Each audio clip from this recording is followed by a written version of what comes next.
welcome to another Thursday live stream with Knights of Last Call. I'm your host, Derek Melinda, saying, how the hell are you?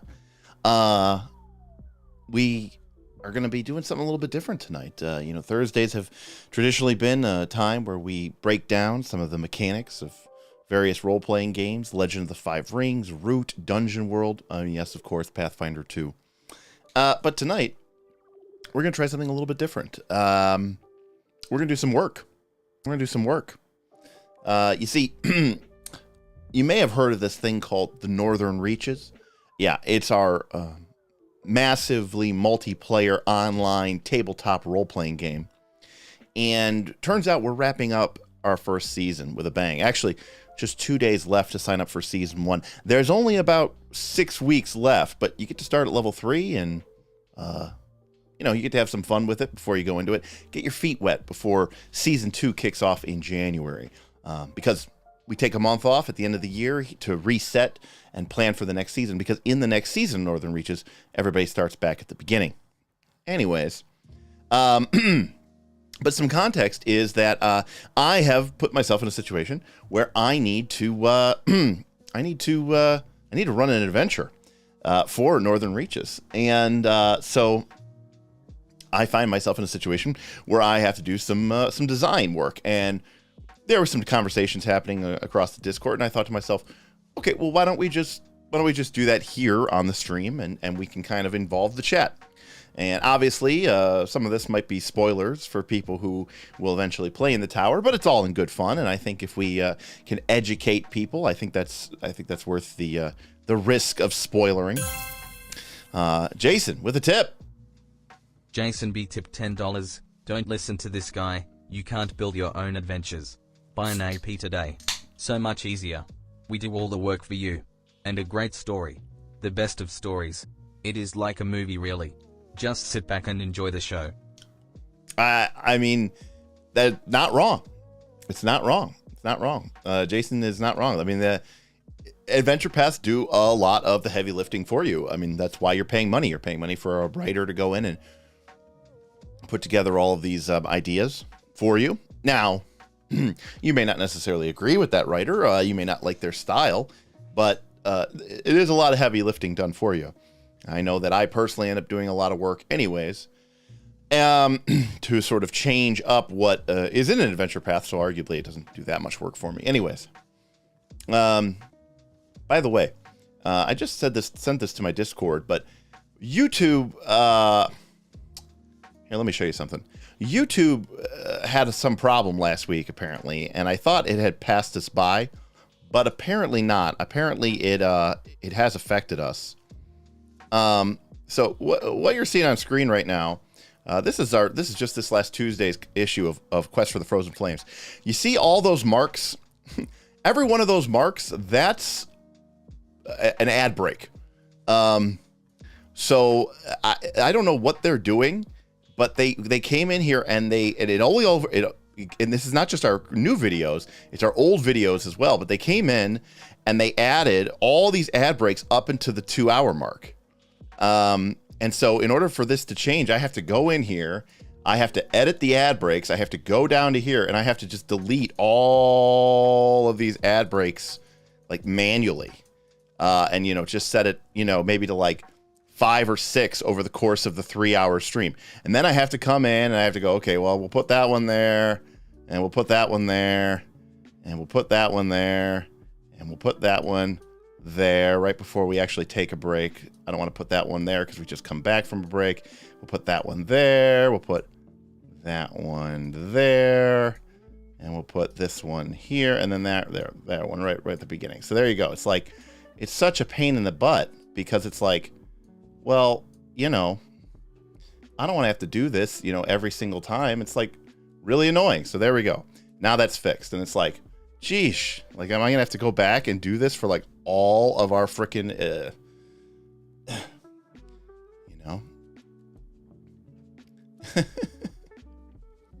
Yeah, exactly. YouTube is some poor indie company. They just need our help. Icarus asks, what does place automatically do? Well, normally... I think they try to find areas where, your thing would be messed up. Let me see here. Place automatic. It says If I click place automatically, it says change existing ad breaks. Existing ad breaks will be removed. One or more new ad breaks will be placed in natural gaps in your video. Yeah, if I hit it, it just puts them all back. It puts in like 30 ad spots in 2 hours. I don't know if this was like a bug or a glitch or if this is some crazy deliberate thing by YouTube, but I apologize if you are getting an ad break every 10 minutes or something like that. When you're sitting down to watch a 3-hour stream, I mean, you're talking about 18 ad breaks over the, like, that's, I mean, number one, premium's awesome, but like, that's absolutely horrendous. It's absolutely horrible. I mean, I get it. I mean, for like most YouTube content, which is only 10 minutes long, you're going to get one ad or something, 2 ads, but my God, what a horrible thing. Natural gap. You know, well, it's like, well, gee, there's a lot of downtime in your stream. Well, it's like, well, we're playing Pathfinder 2. What do you want from us?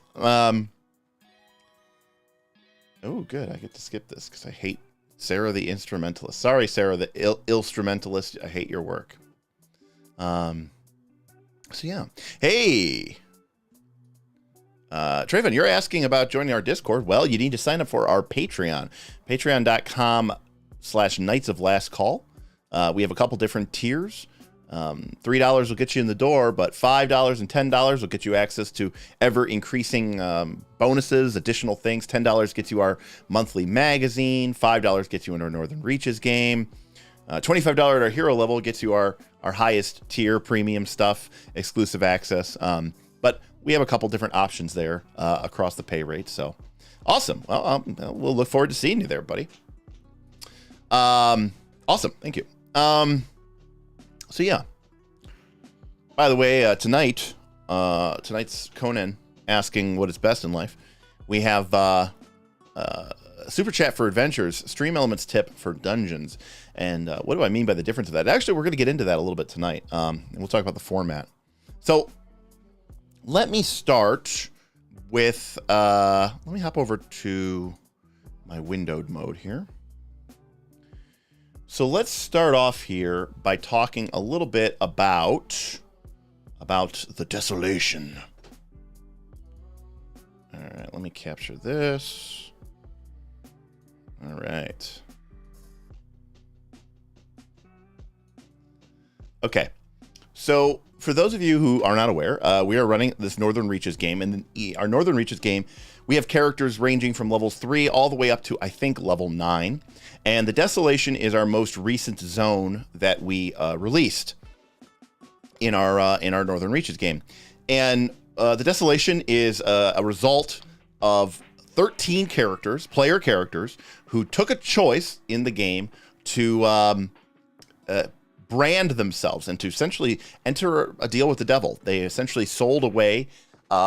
Each character in Northern Reaches gets 3 lives. They agreed to give up 2 of their lives to the devils in exchange for power in the form of free archetype, which otherwise was not available in the campaign.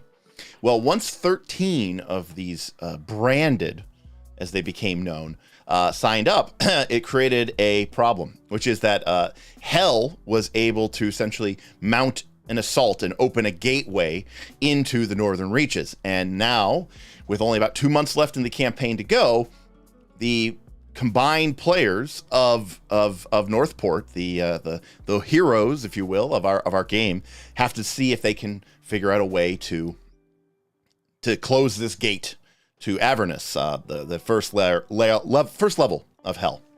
So the Desolation is this area which has been desolated by the proximity of the opening to Hell. But prior, so let me open this up real quick. We got a map here. So this is our area. It's kind of split across 2 pages here. This is the area known as the Desolation. And you'll see here now William Brandis is in the chat. William Brandis, Aaron Smith, good friend of mine, loves to create completely unpronounceable names for some of the fantasy elements in his game. William Brandis named these 3 towers. And so if William Brandis in the chat wants to come out and explain to us how I'm supposed to pronounce this, I would love for him to do that. But as I was saying, before the branded, before we had 13 branded, the three of these so-called branded characters died. So remember, they gave up 2 of their 3 lives in order to obtain the brand, and then the third, they only had 1 life left. So when these characters died or left the game, their characters' souls were forfeit. And these 3 branded characters have come back with a new set of powers known as the Forsaken. In this case, we have 3 of them, and they rule from 3 obsidian towers which surround the gate to Avernus. And in fact, these 3 towers are essentially creating a shield or an energy barrier that prevents the gate from being closed. So long as these 3 Forsaken can continue to protect the gate to Avernus, there can be no closing of the gate. And so, in other words, these 3 Forsaken, which, by the way, used to be player characters in our MMO game, in our should say MMO, but in our tabletop role-playing game here on Knights, in our Northern Reaches game. For example, Turis Ire is ruled by Boxel, the Unfortunate, who was played by one of our own players and game masters from Northern Reaches, from the Knights of the Last Call Discord, Darth Gorlock. And we also have Turis Avaritier, which is commanded by Elena the Savaged. And then last but not least, we have Turis Arrogantier, which is mastered by the ghostly phantom Helios the Hateful, who was played by our very own Frosty. Now, Helios the Hateful, this dark spirit, is a Forsaken that commands a legion of the dead. His touch drains life as effortlessly as he once healed it in life.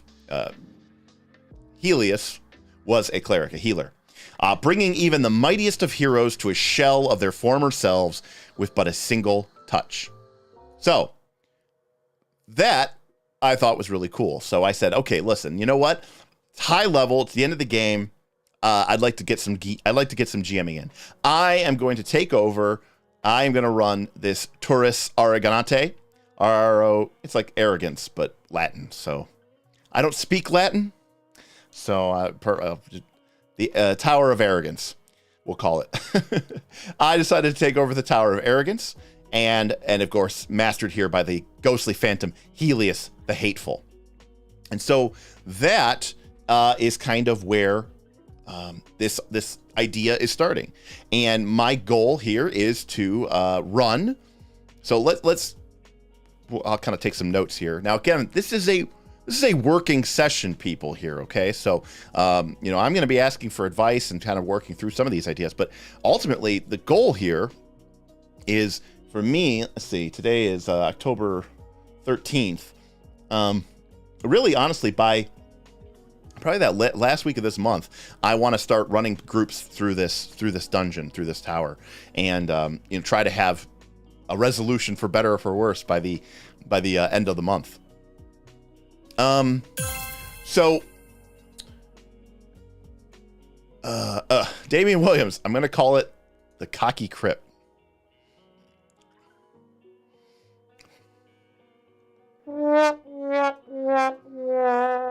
Thank you for that. So given that this is, and some of these principles are going to be,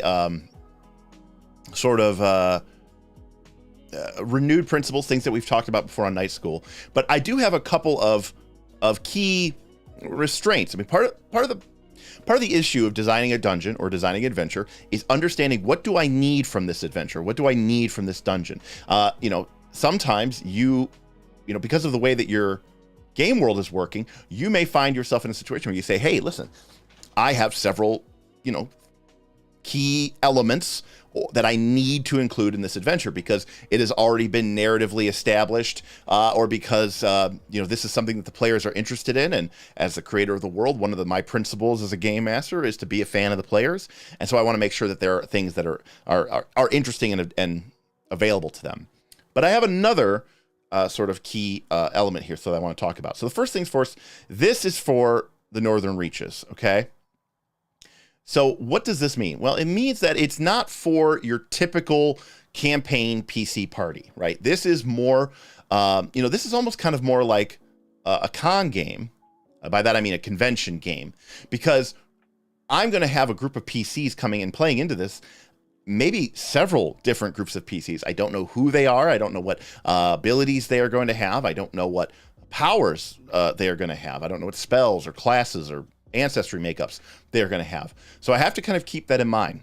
The second thing is, part of my obligation, the part of the way that Northern Reaches works, is people sign up for either a 2, 4, or 6 hour slot. And then we, this isn't like your home game where you say, hey, we play every Friday night at 7 o'clock. We play till around midnight, and that's it. And so you know that is the pace. And whatever you don't, finish up, whatever you don't finish up by the end of the night, you go, okay, we'll get to it next time. Just last Friday, we were playing D&D, our heavily house-ruled Dungeon Time Extreme variant of Dungeons & Dragons. We were playing that. The group was like halfway in the middle of the dungeon, and the end of the night came, and we said, you know what, we'll just end here. We'll pick it up next time. That's not a problem.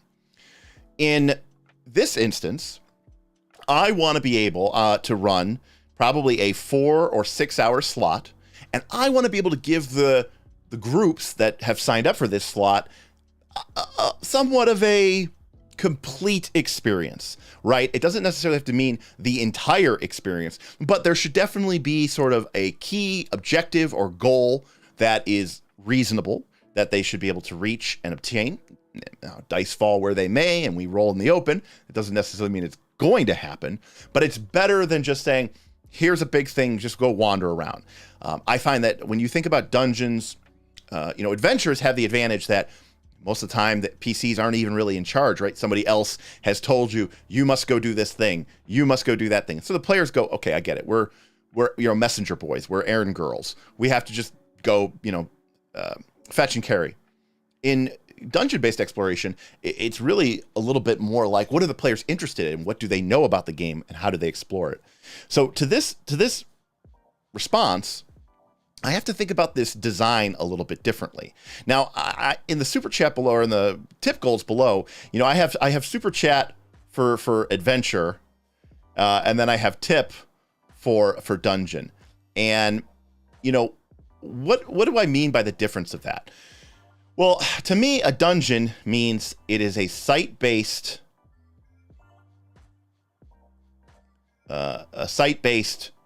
series of encounters. Okay, this means that I do not necessarily there's no plot. A dungeon to me is a place for exploration, for adventure, for having a bunch of interesting encounters. An adventure is more of like a timeline, right? Where there's a sequence or series of events. This could be in time. This could be in many different places, right? You're going to be moving all around. There's a bunch of moving parts and pieces. For me, I'm actually going to feel like for this instance, I'm going to have to end up kind of combining some of these elements because, again, I really want to make sure that the group has this ability to go around and explore things, but I want to, appreciate the fact that they are signing up for this slot, and I want to give them a good experience in that 4 to 6 hour slot. Hey, we got a super chat from Ragon Wolfbane. Aloha, just got off watch. Gonna go on 2 times speed to catch up, but I'm super excited to watch this as I drive home. Malaho Blake. Hey, thank you very much. Malaho Block, maybe Blake? Blake. Blake Blake. I think it's from Keen Peele skit. Anyways, so to that end, when I think about requirements, I also, by the way, we're just starting here with, like I said before, we're starting here with what are my recs, right? It's just like I'm creating a project document. What are my requirements? Okay. Well, my requirements are I'm going to have to run this thing in 4 to 6 hour increments. right? I have to run it in 4 to 6 hour increments. I only have till November. There's only one L in Mahalo. Mahalo? Mahalo. Maybe it's Mahalo. All right. Maybe I said it right now. I only have until probably about mid-November or the end of November to finish this this dungeon. And by that I mean for the groups to go through it and, you know, have a good chance of completing it. And I think people deserve a chance to actually complete this series of encounters or exposure. So that means reasonably that I should expect to run this thing 3 to 4 times. So there should be enough content because I want players to get a sense for it, get a feel for it. So again, I'm expecting it to be running by mid-November. And right, strategy is pointing out that defeating the Tower of Arrogance is just a stepping stone to defeating the Maw, where the gate to Avernus is located. So this needs to be locked up sooner than later. And I guess in my mindset, you know, if a group did it several successful times, then 3 times might be exploration, and then a final encounter with this Helios the Hateful. And we should might as well put that down as a requirement while we're at here. Not every dungeon needs a big bad evil guy, but we do have a BBEG. This has been established by our lore. Okay, this tower is this domain of Helios the Hateful, some sort of spectral, life-draining undead who is at the same time preventing the Maw and the gate to Avernus from being assaulted. So we do need to make sure that that is being dealt with properly. So we know that we are going to... E-Error says, hi, is this a 5e or a PF2e adventure? Well, E-Error, right now, it is neither. This is more high-level concept of how I'm going to put this structure and dungeon together. It really won't become 5e or PF2e until I start putting in stats. I can tell you that because I am planning on running this for our Northern Reaches mega community game, which is played through our Patreon, that is a Pathfinder 2 based game. And so ultimately, when we start putting in the mechanics of it, it is going to be Pathfinder 2. And by the way, the way that I kind of, you know, process this is I kind of think about, you know, I sort of have like a brainstorming phase. And then I have a design phase where I think about the specific elements of the, you know, encounters, the dungeons that I want to do. And then lastly, the last thing I usually do is develop. And develop means go in and actually get stats and put in monsters and like figure out armor classes and do all this other stuff. And that's like the final process that I put in. Because up until this point, I don't want to, you know, spend time making stats and looking up stat blocks and figuring out specific DCs for anything until I've gotten these 2 steps really locked down. And then I can go and, you know, because a lot of times looking up all that numbers and stats is the most time. Self-confessed cynics. Did we already define what an adventure is? Yes, we did, self-confessed cynic. I am saying that to me, an adventure is a series of encounters which are linked together, and there is a sense of progression to them, either through time or through locations, right? If you're going up and it's like, okay, well, there's an attack at the town, and then the next encounter is along the river when you're trying to find where the attack came from. And then the next encounter is at the bandits' camp. That to me is an adventure because the encounters are oftentimes separated from one another. They're separated in time, or they're separated in place, or they're separated in, or by both. A dungeon is more of a site-based location. This is one space and time and plot and traveling around to go to different locations. The progression is only limited by the actual geography of the location. There's no reason why you couldn't, if you could teleport to the boss's chamber and you could fight the boss's chamber, that wouldn't be a problem. It's a cool, interesting place to be and to go. So this is more of a 1 to 5 shot type rather than AP. Absolutely. Because again, my requirements, and part of why I said this is a working session, is because I'm really looking to put together something that can be explored in 3 to 4, 4 to 6 hour sessions. So that's 4 to 6 hour sessions, 3 to 4 of them over the course of, say, the next month. So that the group, and by that the group I mean the entire community of Northport and the heroes, have a chance to, defeat Helios and ultimately assault the Maw. So our requirements are that we want to be able to play this over the course of, again, 3 to 4 sessions, each one 4 to 6 hours. Has to be done by about mid-November. There is a big bad evil guy, which is Helios, and arguably, this is our primary goal, right? Because now groups might come here for other reasons, and we'll talk about that and why that's important.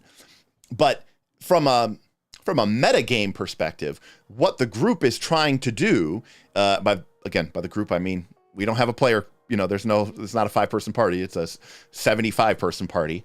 What the group is trying to do is defeat Helios the Hateful.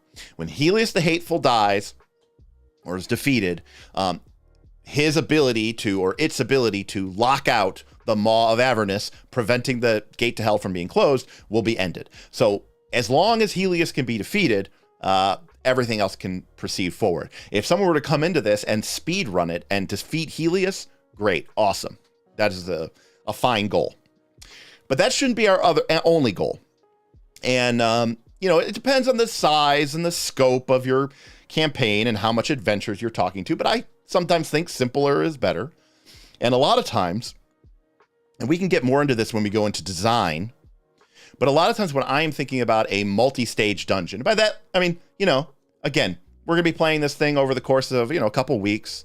I like to think about the fact that we're going to have one primary goal, we're going to have 2 secondary goals, and then we might have any number of tertiary goals, but 3 seems to be a pretty good number.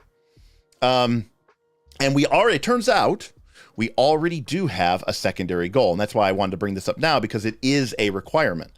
So on the day that we announced the desolation, there was a particularly tragic TPK and the bottom of Azamar, which is a ancient dwarven dungeon that is lorded over by a powerful black dragon. Now, this black dragon had some interesting abilities, which may have made him pretty powerful and pretty strong. And I felt like because these high-level characters went into that encounter, and they died, and because it was the same day that we opened up the desolation, I thought I would give these characters a shot at redemption. And so one of the things, which I told them, is that on the day that those characters died, now, by the way, remember, you get 3 lives. You get 3 lives in Northern Reaches. Well, for several of these characters, that was their final life. And that means that their high-level 7th or 8th level character was lost permanently. But what I told them is that on the day that the Desolation opened, that Helios the Hateful, who, being a spectral, undead, former cleric, his touch of life brings death as quickly as it used to bring life. I had this idea that this Helios was somehow involved with soul energy and sort of maybe bartering or using souls. And so I came up with this idea for something called the Soul Vault. And the Soul Vault, it will contain a number of PC souls. In particular, the souls of these characters who recently lost their permanent lives fighting against the depths of Azamar. And I told them that if the Soul Vault can be breached, that those characters would be restored to life with 1 life, because the Soul Vault was where their character was essentially being held and prevented from being raised. So players don't have to do this. If time is an issue, which it is, if resources are an issue, which they could be, Characters don't necessarily have to go to the Soul Vault. They don't necessarily have to release these character souls. They could just go straight for Helios. But part of the reason why having multiple goals or having multiple objectives is interesting is because you're going to make players have to make choices. And I think choices like this are good. So at a high level, we're going to have to design a couple. I'm going to expand this page here in a minute here. Let me do this. So we've got a couple of slots, 3 to 4 sessions, 4 to 6 hours each, a BBEG at the end, and maybe some sort of soul vault area that the characters can sort of release from. So, I mean, again, this is the most important one. This has to be there. But there are some other considerations to make. So, as I said before, I want each of these kind of sessions to feel like they will be, one and done. And so what I'm envisioning or what I'm imagining is sort of a meta dungeon construct, right? The idea is that this is some sort of tower that is, evil and impenetrable, and there's some sort of turrets here at the top or something, all sorts of scary stuff sticking out from the side of it. I think probably the easiest way to do it would be to do it as a series of levels. I mean, again, we're not reinventing the wheel here, and basically allow characters to come in here, explore level 1, and then find and do things on level 1. And of course, one of the primary goals on level 1 will be to find stairs to level 2, and then level 3.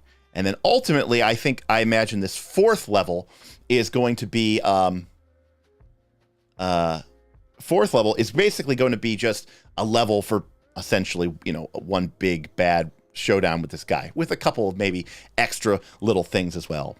And in a perfect world, I would design. So again, this is all brainstorming here, but I would design level 1 in such a way that a group in 4 to 6 hours could come in here, explore a number of places and have a number of encounters, make a couple of interesting character choices, player choices, exploration choices, and then hopefully or ideally find either one, some sort of bonus or extra treasure or some sort of advantage that they're going to gain for all of Northport as they make their way up the tower, but then also, secondly, obviously find the stairway or the access to level 2.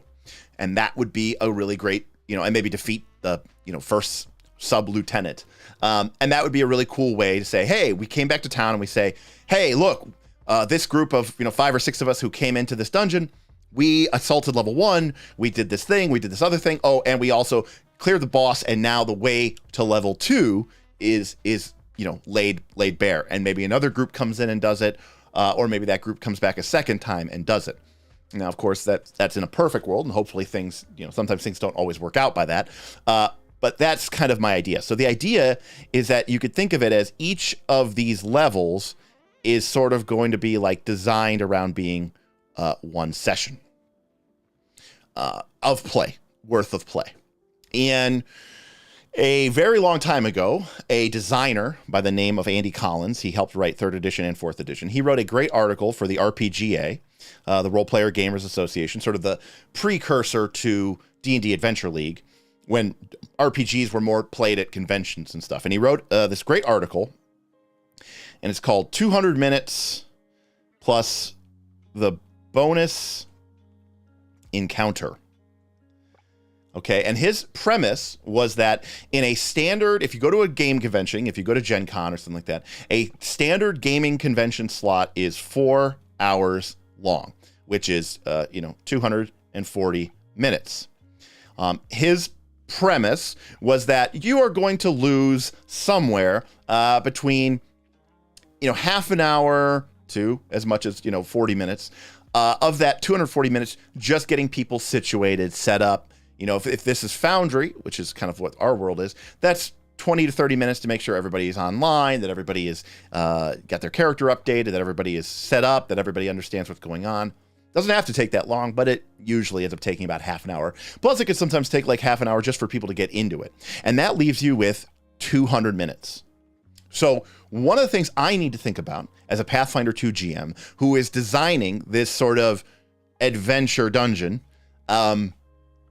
is, as a series or a sequence of sessions in play, is what do I think a group of Pathfinder 2 characters at around, say, level 9, what do I think they could get through in 200 minutes? And by the way, this is assuming a 4-hour session. If I run a 6-hour session, obviously that would be significantly longer.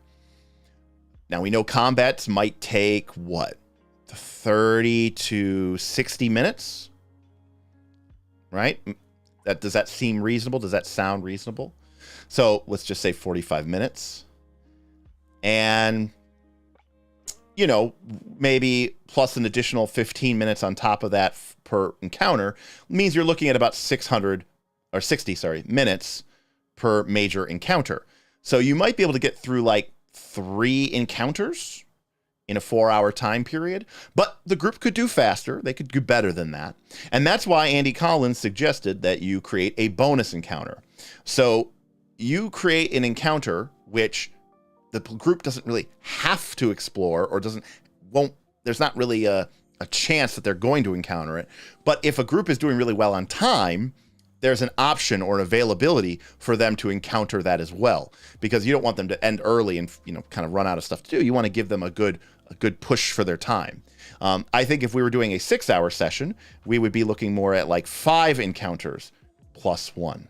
So what does plus 1 mean in our context? Well, because it's a dungeon, plus 1 is like a section or an area of the dungeon which is not related to this primary goal, which is to defeat Helios, the BBEG, right? Because like we said, the main goal is to go to level 1, find the stairs to level 2, go to level 2, find the stairs to level 3, go to level 4, beat Helios, boom. The way to Avernus is unleashed. That's your primary goal. And so if you're getting towards the end of the session and, you're kind of starting to run out of time, you only have like an hour left, you're like, well, if we have to choose between going and doing this secondary objective, or we can go and choose between, finding the stairs that take us up, we're going to choose the stairs that go up. But if the group did really well and they were playing really well, or maybe they made some decisions that let them bypass some earlier encounters, and you go, guys, we got a ton of time left. Now the group can say, yeah, let's go explore that bonus section, and we'll still have time to go deal with the big section at the end.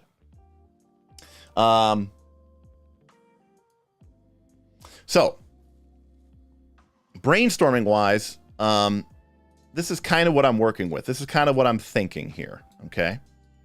So now, for starters, before I go any further, are there any mega questions, ahead of time?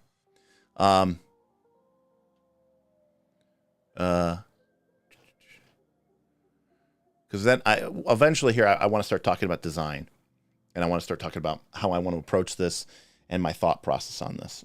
All right. So let's, oh, look at that. You can do text and stuff. That's cool.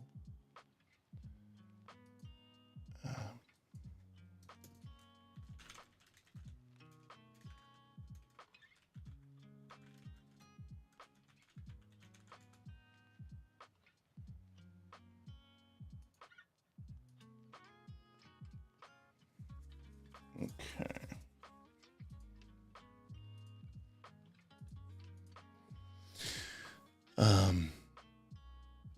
We got a couple questions coming in. Brutus asked, do you factor in rewarding exploration at this phase? Brutus, I'm not even thinking about rewards per se at this point in time. I think we'll talk about that in design. I'm just thinking about, like, what do I need this dungeon to do in my campaign or in my adventure, in my campaign or in my setting? What are the narrative truths that we know this to be true? What are my constraints? What are my requirements? What are some of the factors that I need to do? Do I have any basics ideas?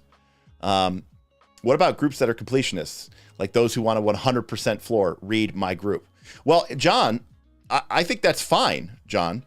The real issue is, and we'll get to this in design,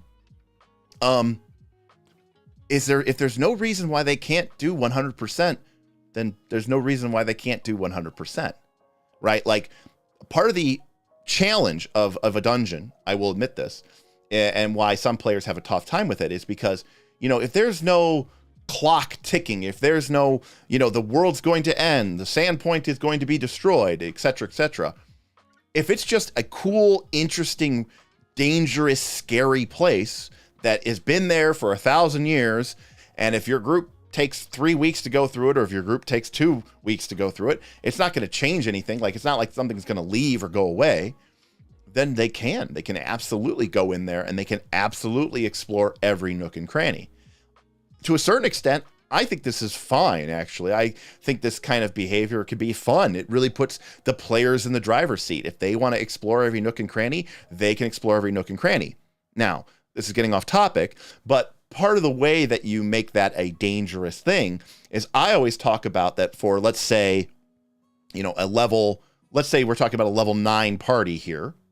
And this applies whether you're talking about 5th edition or Pathfinder 2, but I'm going to specifically use Pathfinder 2 nomenclature here. We know that an 80 XP, encounter is moderate in difficulty. We know that 120 is severe. We know that 160 is extreme. We know that 60 is low, and 40 is trivial. I believe that in a given region or section of a large enough dungeon, I think it makes sense to have sort of a distribution, something like this. I definitely think it should be weighted heavier to the harder side of things. But I think that when you put stuff like this into your dungeon, or this into your dungeon, or this into your dungeon, this is a way of you saying, look, yeah, guess what? This level 9 dungeon, it has a level 15 monster on it.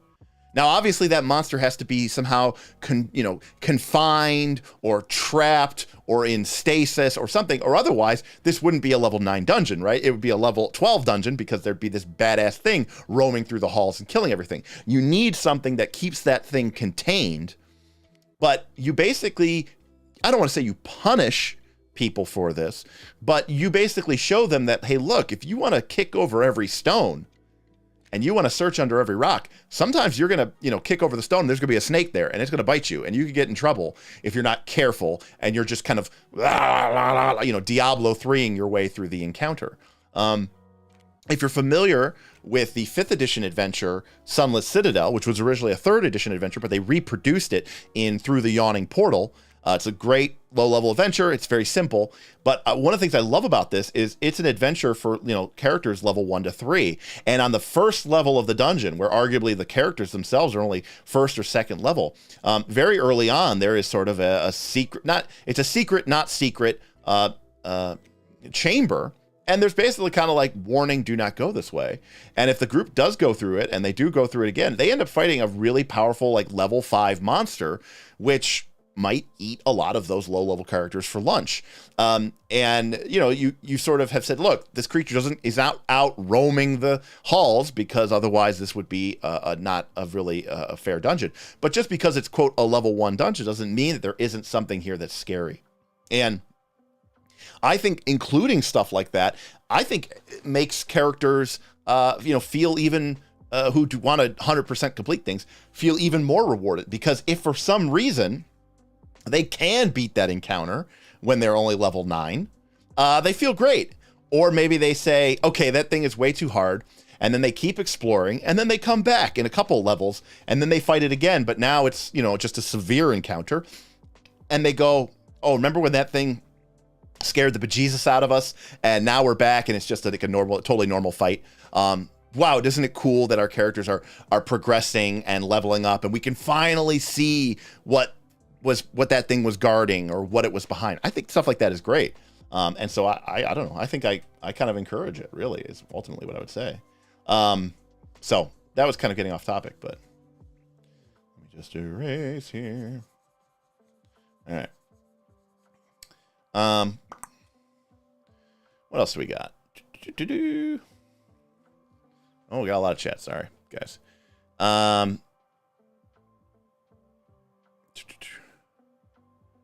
Brutus says, rewarding might be the wrong word. What I meant is, do you factor in potential for exploration, potential hooks for creativity?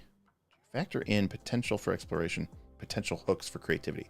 Brutus, I'm not 100% sure I still understand what you're saying. But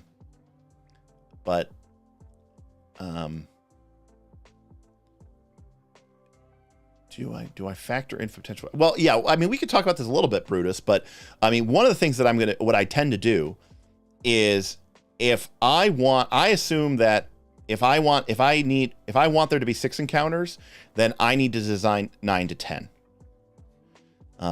If I want there to be 4 encounters, I need to design maybe, 6 or 7 encounters. Because I assume that my group isn't going to explore and encounter every single thing.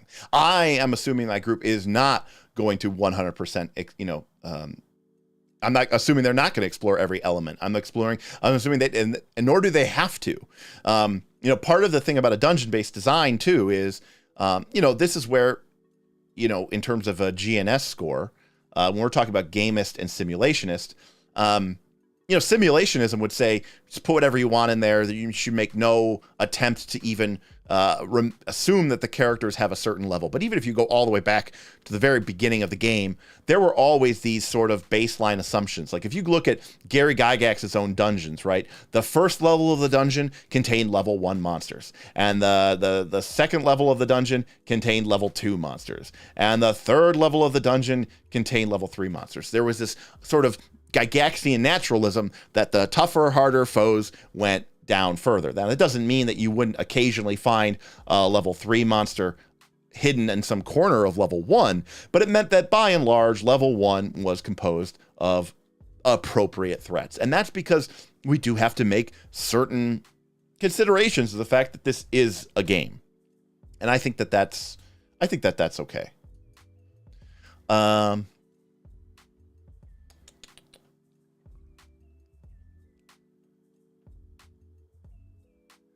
Tayoyo says, hinting at a high-level creature in the dungeon can be very fun, too, especially if players know what level's on.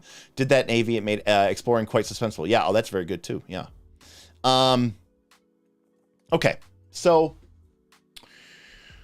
what does that mean, then? Well, it means that I need to design, basically, a series of 3 mini-dungeons with sort of a grand finale here at the end, and this is where they're gonna fight Helios the Hateful, which could kind of be a level based around that, but for the most part, I imagine that that's just going to be kind of a small level, one big fight. Not as much exploration there. That's more of like big setup for the fight. So each level then could be beaten in 1 session. But it's also possible that they could beat these in just maybe 2 sessions. I don't think that anybody's going to be able to beat this in 1 session. But one of the nice advantages that this lets us do is it means I don't have to design 2 and 3 yet. I can just focus on designing level 1. This is great as a game master, a working game master. You don't have to have the entire dungeon laid out before you start. So this is sort of my design. So, and here's where I'm going to start going to chat. I'm going to get some ideas. We'll get some polls. But one of the things that I want to do, and I try to do this when I can, is I want to talk about themes. Okay? Themes for this dungeon. Now, remember, we have this Helios the Hateful. We know that they are a spectral undead who drains and absorbs life force. So I think we can already understand that undead is going to be a theme for this dungeon. Theme, to me, this is a dungeon theme. This is going to be something that spans across the entire dungeon, all the way to the very end, I should say. But one of the things that I also like to do here is think about, and by the way, we'll also repeat this process probably for each level. But one of the things I like to think about and talk about is, what is something in the game mechanically that we can include as a theme, an idea, a element of the game that I want to explore or that I want to challenge the players with. And part of the reason why I say that having this as a theme is important is this gets back to my idea of the rule of 3, okay? And so let me give you an example. We were talking, and so I'm going to write this down as a theme, okay, which is going to be darkness and vision. I'm going to write darkness/vision. We were discussing today and yesterday about infravision and senses in Pathfinder 2 and going back into the old school version of the game with infravision and how light and vision is just not an issue. Okay. So this is, I was like, oh, this is something I want to play around with. I want to play around with messing with people's ability to see. I want to play around with messing with people's ability to get precise senses locked onto things. Even people with dark vision, because a lot of people, now this is also where the level comes in. Remember, we are designing this for something around level 9. Now, a level 1 characters, they are going to be relying on their dark vision, their light spell, maybe a torch. If you mess with them too much, they don't have the resources to be able to confront this. Instead, I want to confront them with challenges, but being a level 9 characters, I don't expect for them to be trivial challenges. In fact, I expect for them to be able to handle them. Okay? So this gets back to my rule of 3. What I expect is going to happen is that the first time, now, of course, you guys are being spoiler alerted here, but the first time that a group comes into this dungeon, they are going to have their prepared spells that they have prepared. They're going to have their scrolls that they have scrolled. They're going to have their spontaneous casters who are going to be loaded up with their S tier and their A tier spells. And I imagine that this is going to be a massive pain in the ass. I imagine that if I can incorporate these themes of darkness and vision problems, that they are going to find that these encounters are harder than they should be, because they're going to say, oh, we don't have the right stuff to deal with this. Doesn't mean it's going to be a TPK, but it might mean it's a little bit challenging. But the second time, but let's say they confront it and beat it anyways. The second time that a group comes in here, or maybe now they're on level 2, they are going to find that they have they're prepared for this. Maybe they are ready for the challenge. Okay. And it's going to feel cool. It's going to feel awesome, because they're going to say, hey, look, we took this. And now when these challenges present ourselves, we've learned from our past mistakes. We were able, through the game, through our money, through our feats, through our conversations, we were able to be better prepared for the second time around. And now it is not as much of a challenge. And by the time that they come back for that third or fourth session, they are going to sort of be masters of dealing with this. They will have perfected their strategies. They will have figured out what works, what doesn't work. People won't even need to recall knowledge, because they'll know exactly how everything works. And at a certain point, you might say, if we were to keep doing it more than this, it would probably get boring. It would be like, okay, Derek, we get it. It's just, we're going through the motions now. And that's why it's so convenient that the tower ends and the dungeon is over, and okay, great, you've achieved that mastery. But it's nice to let the players flex a little bit. There's this obsession with saying, hey, like, things should always be escalating. Things should always be getting harder. And I think it is okay for the players to achieve some level of mastery, and really feel like, yeah, you know what, I have beat this. And this is something we talked about recently as well, a mistake that I think a lot of Pathfinder 2 APs make. Part of the key to achieving this is it means that the environmental effects, the hazards, and yes, even the creatures that I use throughout this dungeon need to operate basically exactly the same. Right? If I am throwing a unique and novel problem or weird monster or weird hazard at the party each and every single time, and every encounter is some, we've never seen that before, we didn't see that coming, then the party can never get they can never prepare. They can never get caught up. So part of the key for this is if I come up with, somebody said something in the chat. I actually kind of like that. He said, I think it was Trey. Okay, Trey says there's a ghostly fog the living can't typically see through, that sort of thing. Trey, that might be a fantastic idea. But the key here is that if there is this ghostly fog, which suffuses the whole dungeon, then it should be the same ghostly fog throughout the dungeon. And you're like, yeah, but by the end of it, won't they just trivialize it? Won't they have figured out how to beat it? They will. And that's okay. In fact, that's actually awesome, right? It's not a big deal, right? And you don't have to pull out the rug from them, and you don't have to like mess with them about it. Like, you don't have to try to like, fuck with them about it. But like, you can create this effect. And the first time the party comes in, I expect for them to be like, what the hell is this? I don't know what's going on. What are the limitations of the thing? How could we possibly beat it? Maybe throughout the rest of that session, they're experimenting with things, doing checks, using spells, seeing what works, seeing what doesn't work. But the second time they go into it, they go, we have a little bit better knowledge of this. We're ready for it. We haven't mastered it yet, but we at least know what we're getting ourselves into. If they go to the second level of this dungeon, and then the ghostly fog is no longer there, well, then all that information that they gained, all that struggle that they had, it was pointless. All you were doing was just making their lives miserable. And then they come in worst. They come into the second level with a bunch of spells prepared to help them deal with this ghostly fog. And then you're like, ha, the fog's gone. Now there's razor blades everywhere. And you're like, okay, well, okay, you got me. I feel horrible and stupid, right? You're robbing them of their cool decisions. You're robbing them of their cool, ideas. I think stuff like that is really fun and really awesome. And I think that's, William Brandis says, gotcha. Right. I think that's horrible design. So part of what I wanted to mess with here was this idea of darkness and vision problems. And, to kind of expand upon this, again, these are just broad ideas, but I like the idea of like, again, it could be, concealment, both partial and complete. It could be, invisibility in general. By the time that players get this level, they have access to spells like, Fairy Fire and See Invisibility. Like, they should be able to deal with these challenges that are routinely being thrown at them.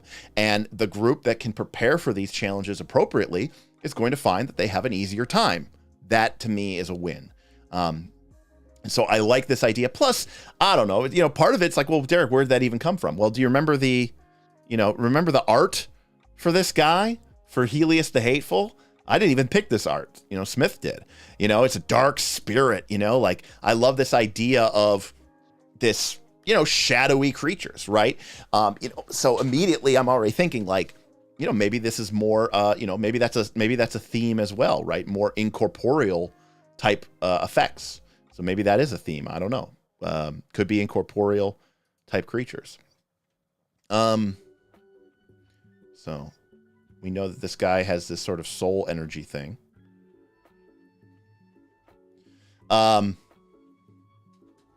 So that's another one. So another theme that I want to mess with. And again, this is where me thinking about the mechanics of the game. And I look at like the mechanics of the game and I go, what do I really want to play into? What do I want to lean into?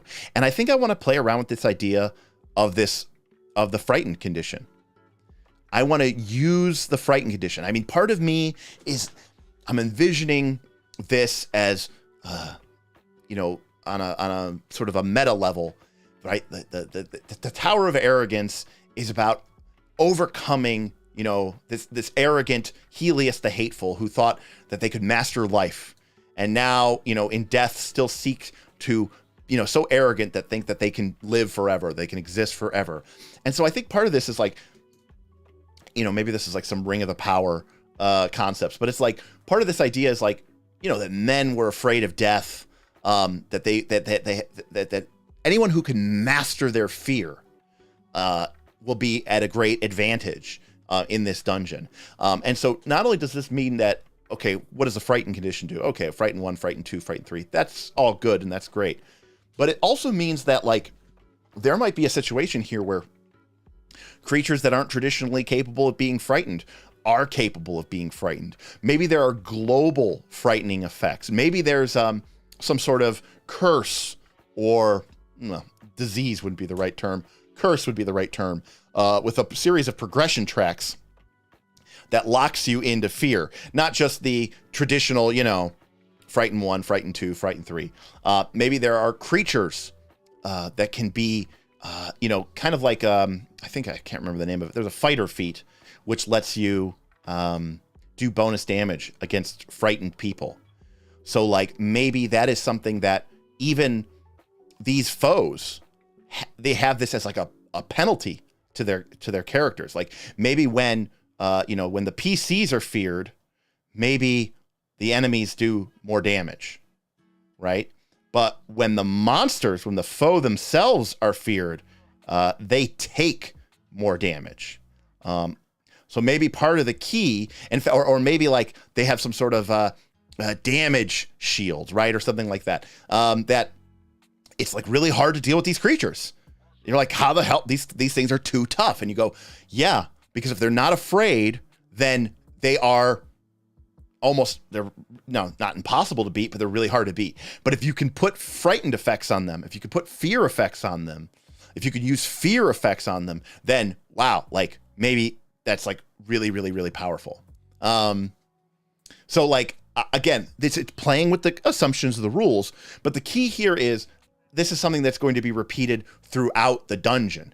And I would expect that by the time that a group of party, maybe it's the same group of people, maybe it's just a handful of the same PCs, or maybe it's just been word of mouth. And by the time the third group comes into this dungeon, they have a loadout of spells that are going to help them deal with all of these, vision issues and darkness issues, these frightened and fear issues, and things of that nature. So generally speaking, undead is pretty much just a generic theme. It's not as creative as that sort of thing. And then the last thing is, I don't know. I always like to use 3, just because it's a very convenient number. And I don't know what a third theme should be. So I'm open for chat to sort of come up with one, and maybe we'll make it into a poll or something. Let's see what people are saying. The ghostly fog attacks immediately and fights to the death. Well, I think we could do better than that.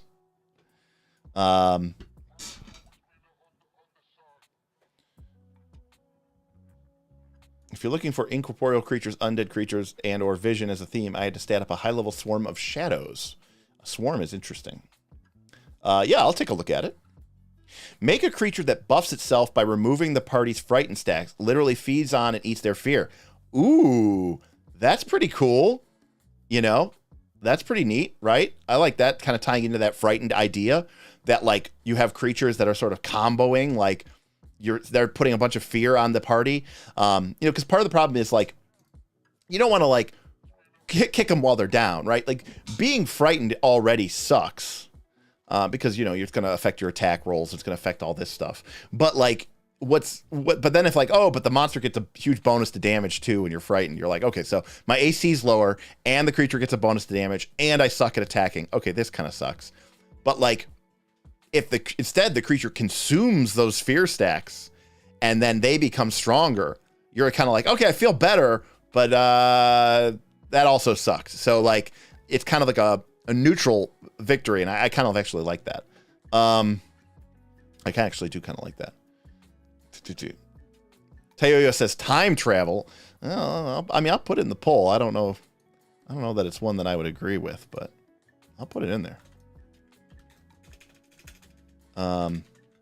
Time travel. What else have we got off in here? Rag and Wolfbed says hatred, fear, and envy. All right, I don't know how we could use that as much. I like playing around this idea of fear. William Brandon says soul energy. Use souls for buffs, but drain the levels of the dead characters until they are gone. Oh, okay. You're talking about like the soul vault. I mean, kind of defeats the purpose of them trying to, get back their high level characters. Wouldn't you agree, William Brandis?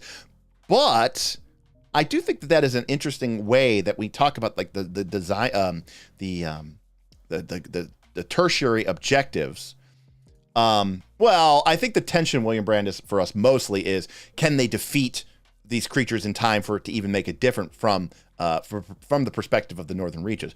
But I do like the idea is I think we have three high-level PCs trapped in the Soul Vault.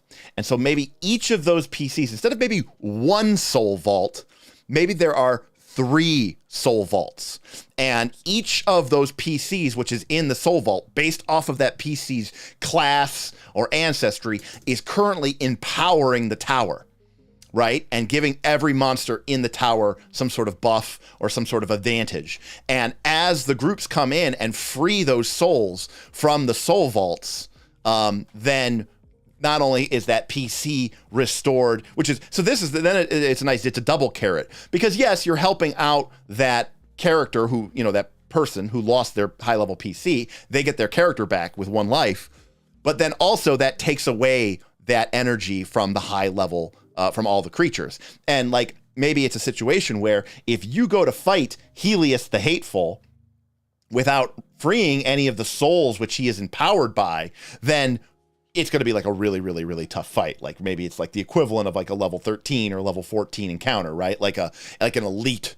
I mean, if we were being like, really, we would probably make it more specific than that. The simplest way to say it is like every trapped PC, or every time you free a PC, Helios the Hateful gets the weak template applied. Like that's like the most simplistic, basic way to do it. And so maybe Helios the Hateful starts off at level 15, and then every soul you release, boom, he goes to 14, boom, he goes to 13. And if you can manage to release all 3 souls, then Helios the Hateful becomes just, a level 12 monster, which for, a 9th level party is not even really that much of a tough fight. And you're like, yeah, but isn't it your big bad boss? Shouldn't it be really easy, or shouldn't it be this big, epic, awesome fight? Well, no, if the parties from Northport found the time and had the ability to go in there and free the 3 different souls, they should be rewarded for that. It shouldn't be, hey, you did all that work and he's still a really tough boss.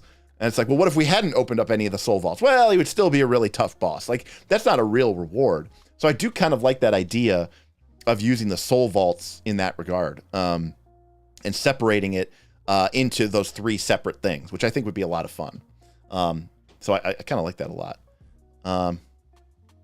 Williams says, oh, there's another party that's trying to weaken Braxel. So that might be fine.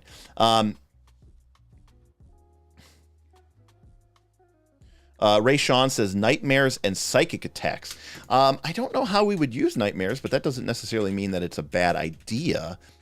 I don't know that people are going to be really sleeping here, but psychic, I kind of spelled that wrong, but that's okay. Sounds like a de-escalating tension, though. There has to be other rewards than de-escalation. Actually, Self-Confessed Cynic, in this case, you're correct. It is a de-escalating tension. But unlike you, I think that not everything has to be end like an anime movie. Like, I think it's okay that if a group does the work and puts in the prep, and they, the tension is they only have 4 weeks real time, basically, to get through this dungeon and defeat Helios and still have enough time to try to go take out the Maw. And so if they go in and they are, well, because the way that Vin does de-escalation, which is badly, is he goes, okay, the creature's getting weaker, but it also gets stronger. Right. And that is, I think, self-defeating, ultimately. He says anime makes everything better.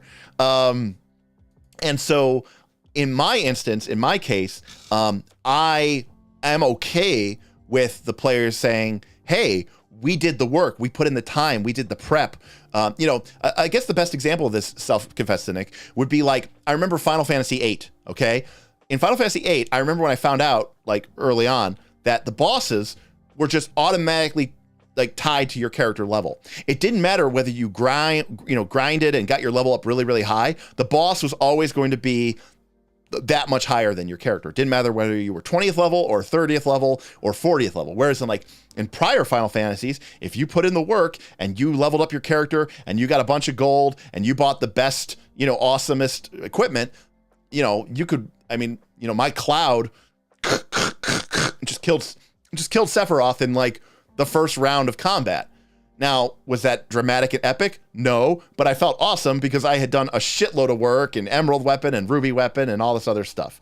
But if I had done all that work and then the bosses were just the same level, you know, always a couple levels higher than me, I'd be like, what is the point of even doing all of this anyways?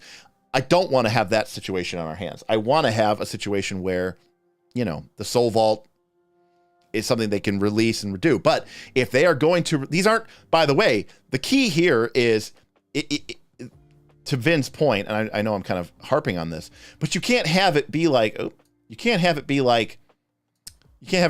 okay, you know, the dungeon enters, this is the entrance, and then it's like, okay, well, here's Soul Vault 1, and then here's Soul Vault 2, and then here's Soul Vault 3, and then here's the boss. Like, if you do that, then, okay, that's silly and that's stupid. What you should do, what I think makes this way better, is to have a situation where there is this path that goes straight line to the boss, more or less.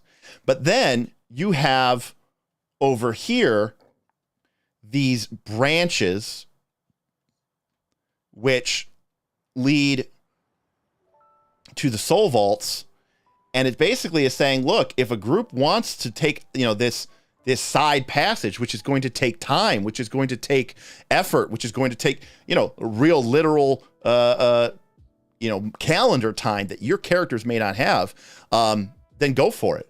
But if you're so obsessed with going and getting this, and then going and getting this, and then the campaign ends because now it's mid-November and it's too late, well, I mean, good job, great, you weakened the boss, but he still wins because you didn't kill him.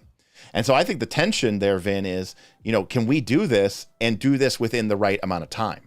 So I think that is actually a really great tension mechanic. All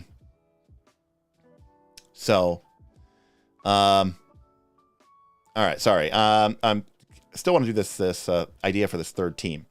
Darth Gorlock says, playing around with healing, harming, and positive negative energies. He was a cleric. Okay.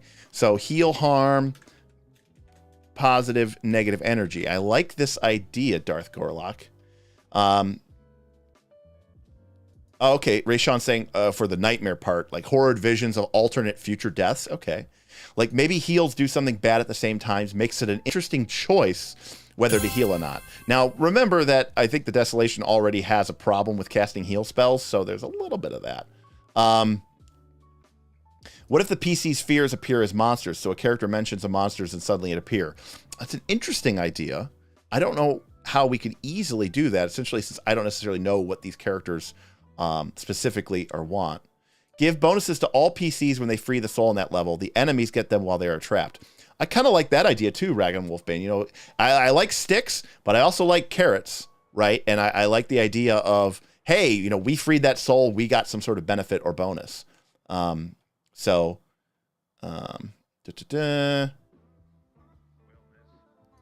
by hate could be fun. Give enemies rage, but they are blinded. I mean, that seems like that would be a pretty rough situation. That being said, you know, when we talked about earlier about darkness and vision problems, we talked about vision, which somehow got deleted here. You know, blindness could also be a factor there as well. Blindness.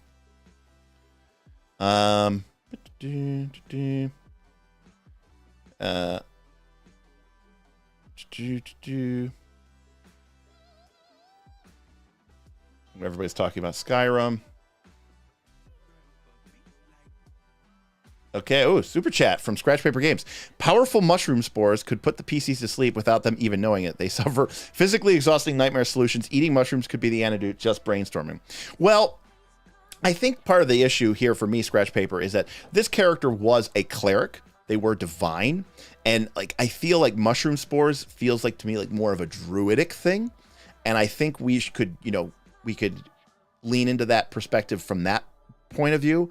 But from a cleric, I kind of really want to go more for that, you know, like if you play like a shadow priest in World of Warcraft, like that kind of level of abilities, like fear, negative energy, Maybe it is nightmares, and maybe there is some sort of cure, but this idea of it being more tied to like your soul and your fear and mastering your fear. So Brutus says teleportation, and I'm going to put in here teleportation, flying, ? Enhanced mobility. So one of the things I like to do is keep people on their toes. So, I think high-level PCs in Pathfinder 2 can get into a rut of just, they fight the same thing over and over again. Shadram, I was literally thinking of the Stay Puft Marshmallow Man when people were saying about what they're afraid of.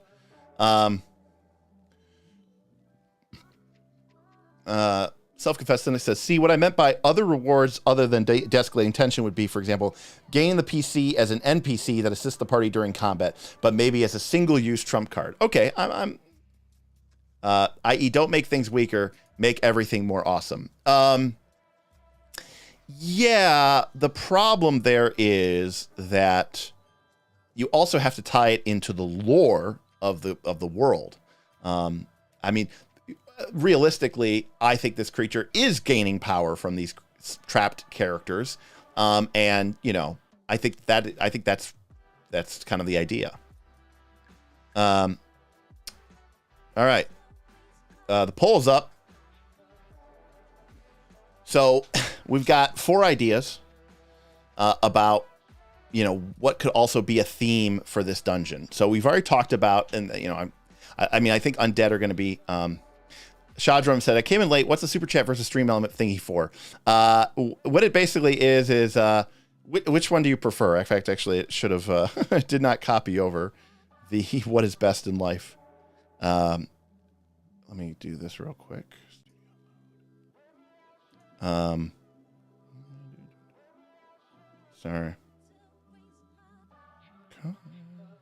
The idea is it's just a silly thing of like, what's your favorite thing? Do you prefer dungeons where, you go and you explore rooms and, fight monsters and traps and encounters and all this other stuff? Or do you prefer adventures, right? Where there's more of a series of interconnected encounters linked by some sort of plot threads and narrative elements. Adventures have a bad rap for being railroady. They can be at times, for sure, but not everything is necessarily railroady. Ayla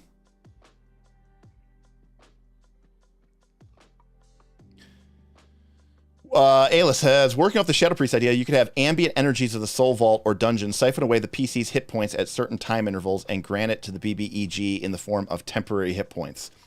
Now that isn't a bad idea either. This kind of gets to that tension ratcheting effect that the longer you spend in the dungeon, the more you become, weaker, he becomes stronger. You do need to be careful and avoid sort of death spirals.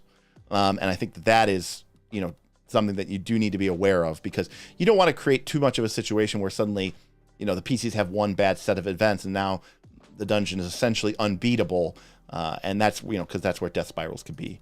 Is he supposed to be weak without the PCs powering him? I guess you could go for a Wizard of Oz type deal. It depends. Is level 12 weak against, a level 9 party? No, it's not the hardest fight in the game, but, is level 15 too tough? Yeah, I think it is. That's 6 levels. I think there's a fair amount there of change.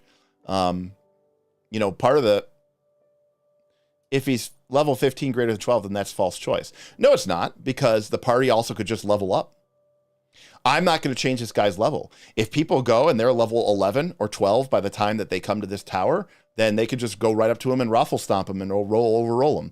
That has happened to GMs in the Northern Reaches. We've had a couple of GMs who tried to make monsters tougher because by the time that PCs got to them, the party was much higher level than they had originally expected. And I kind of slapped some wrists there because I said, that is not how a sandbox works. Just because the party leveled up, just because they're higher level and tough, that means that you don't get to have your big, awesome, epic fight. Yes, the PCs come in at whatever level. That's right.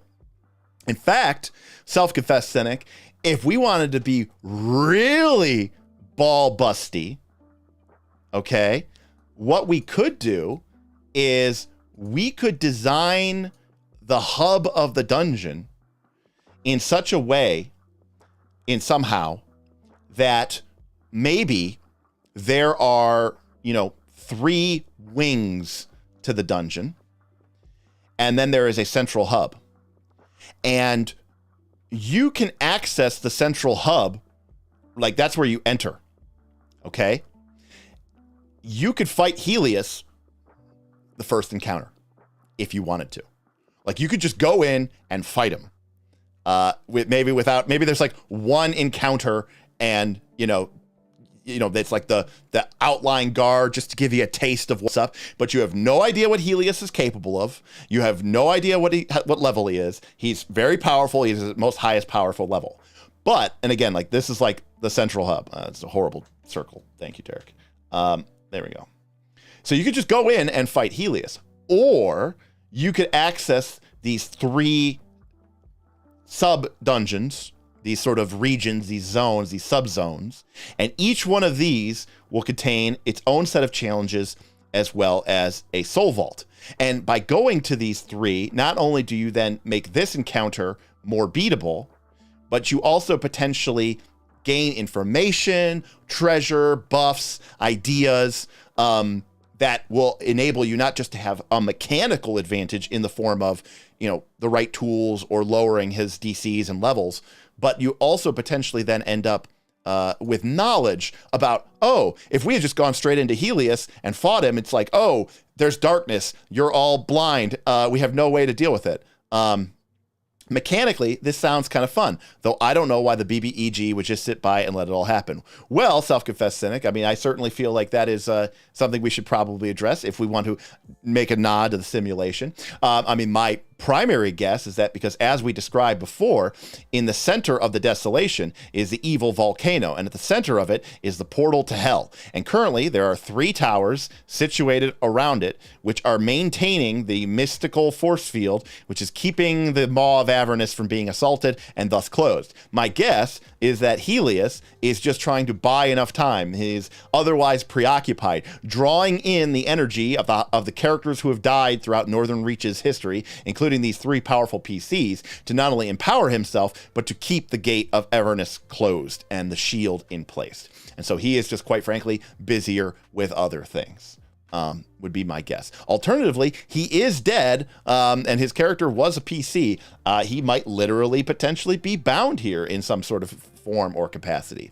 Or we could go with the third option, which is that maybe he has a limited ability to travel and traverse. No spoilers here, but if you're familiar with Abomination Vaults, in the lower levels of Abomination Vaults, they do something kind of similar to this as well. So maybe he is able to send out a sort of shadowed form of himself to sort of deal with interlopers, while his, the majority of his mind and his presence is sort of still there in the ritual spot, but he could just kind of be floating around and kind of doing things like that.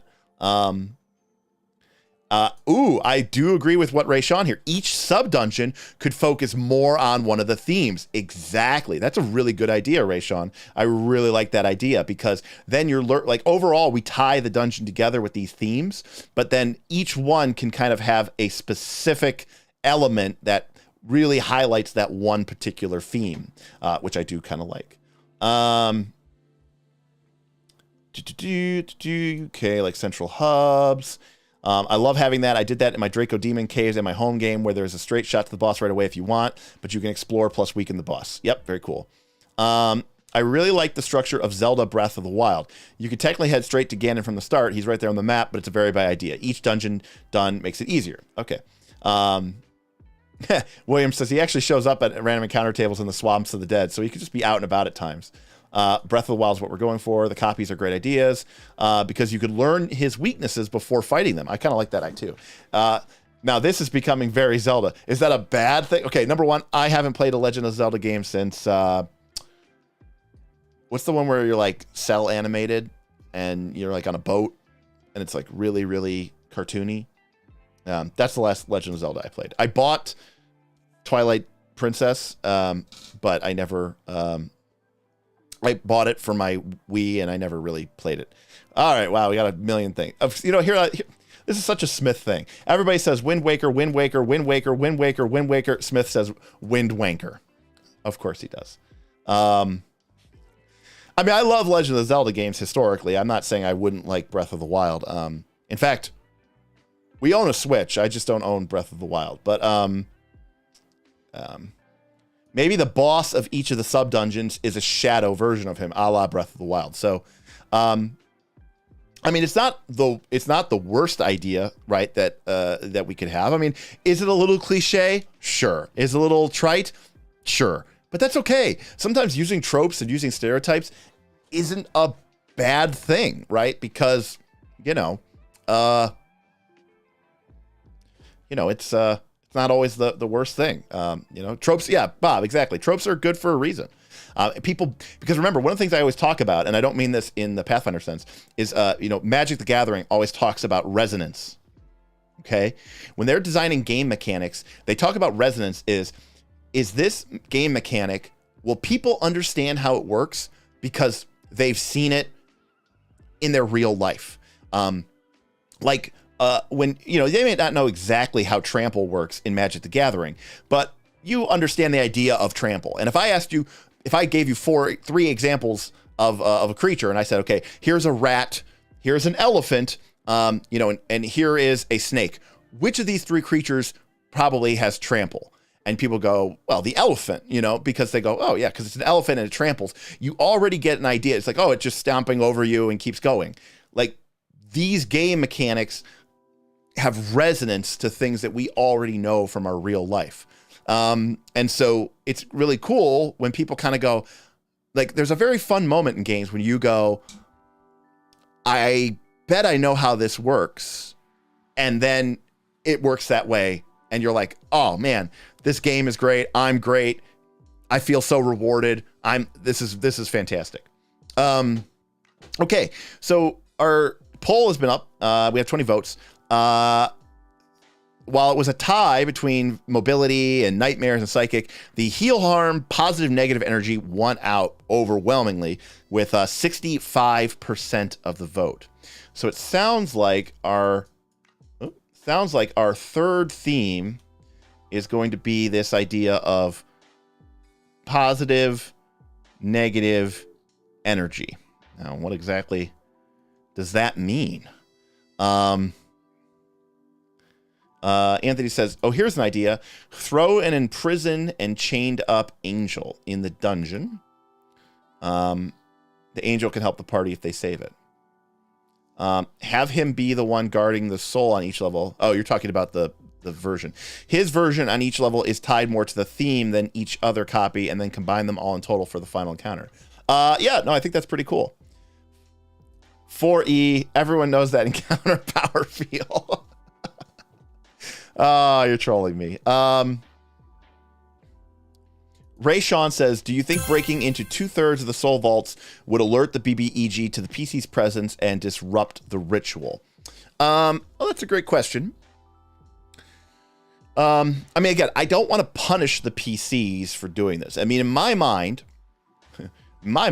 what the bad guys are winning. All they have to do is keep winning, right? Because if the status quo stays the same, then they will have won, and hell will be able to invade. And so right now, Helios has enough energy to maintain the beacon or the portal. And I would say that if the 3 soul vaults are defeated, he's able to just barely able to keep it up, and potentially, maybe there's some sort of, draining mechanic. So, if you do free a soul vault, then maybe he's only able to maintain the shield for another couple of weeks, which might not actually matter because the campaign is going to end anyways. And so, he would definitely be aware, to the PC's presence. But remember, the PCs might be different PCs each time. This is just a series of people coming in here trying to disrupt him, right?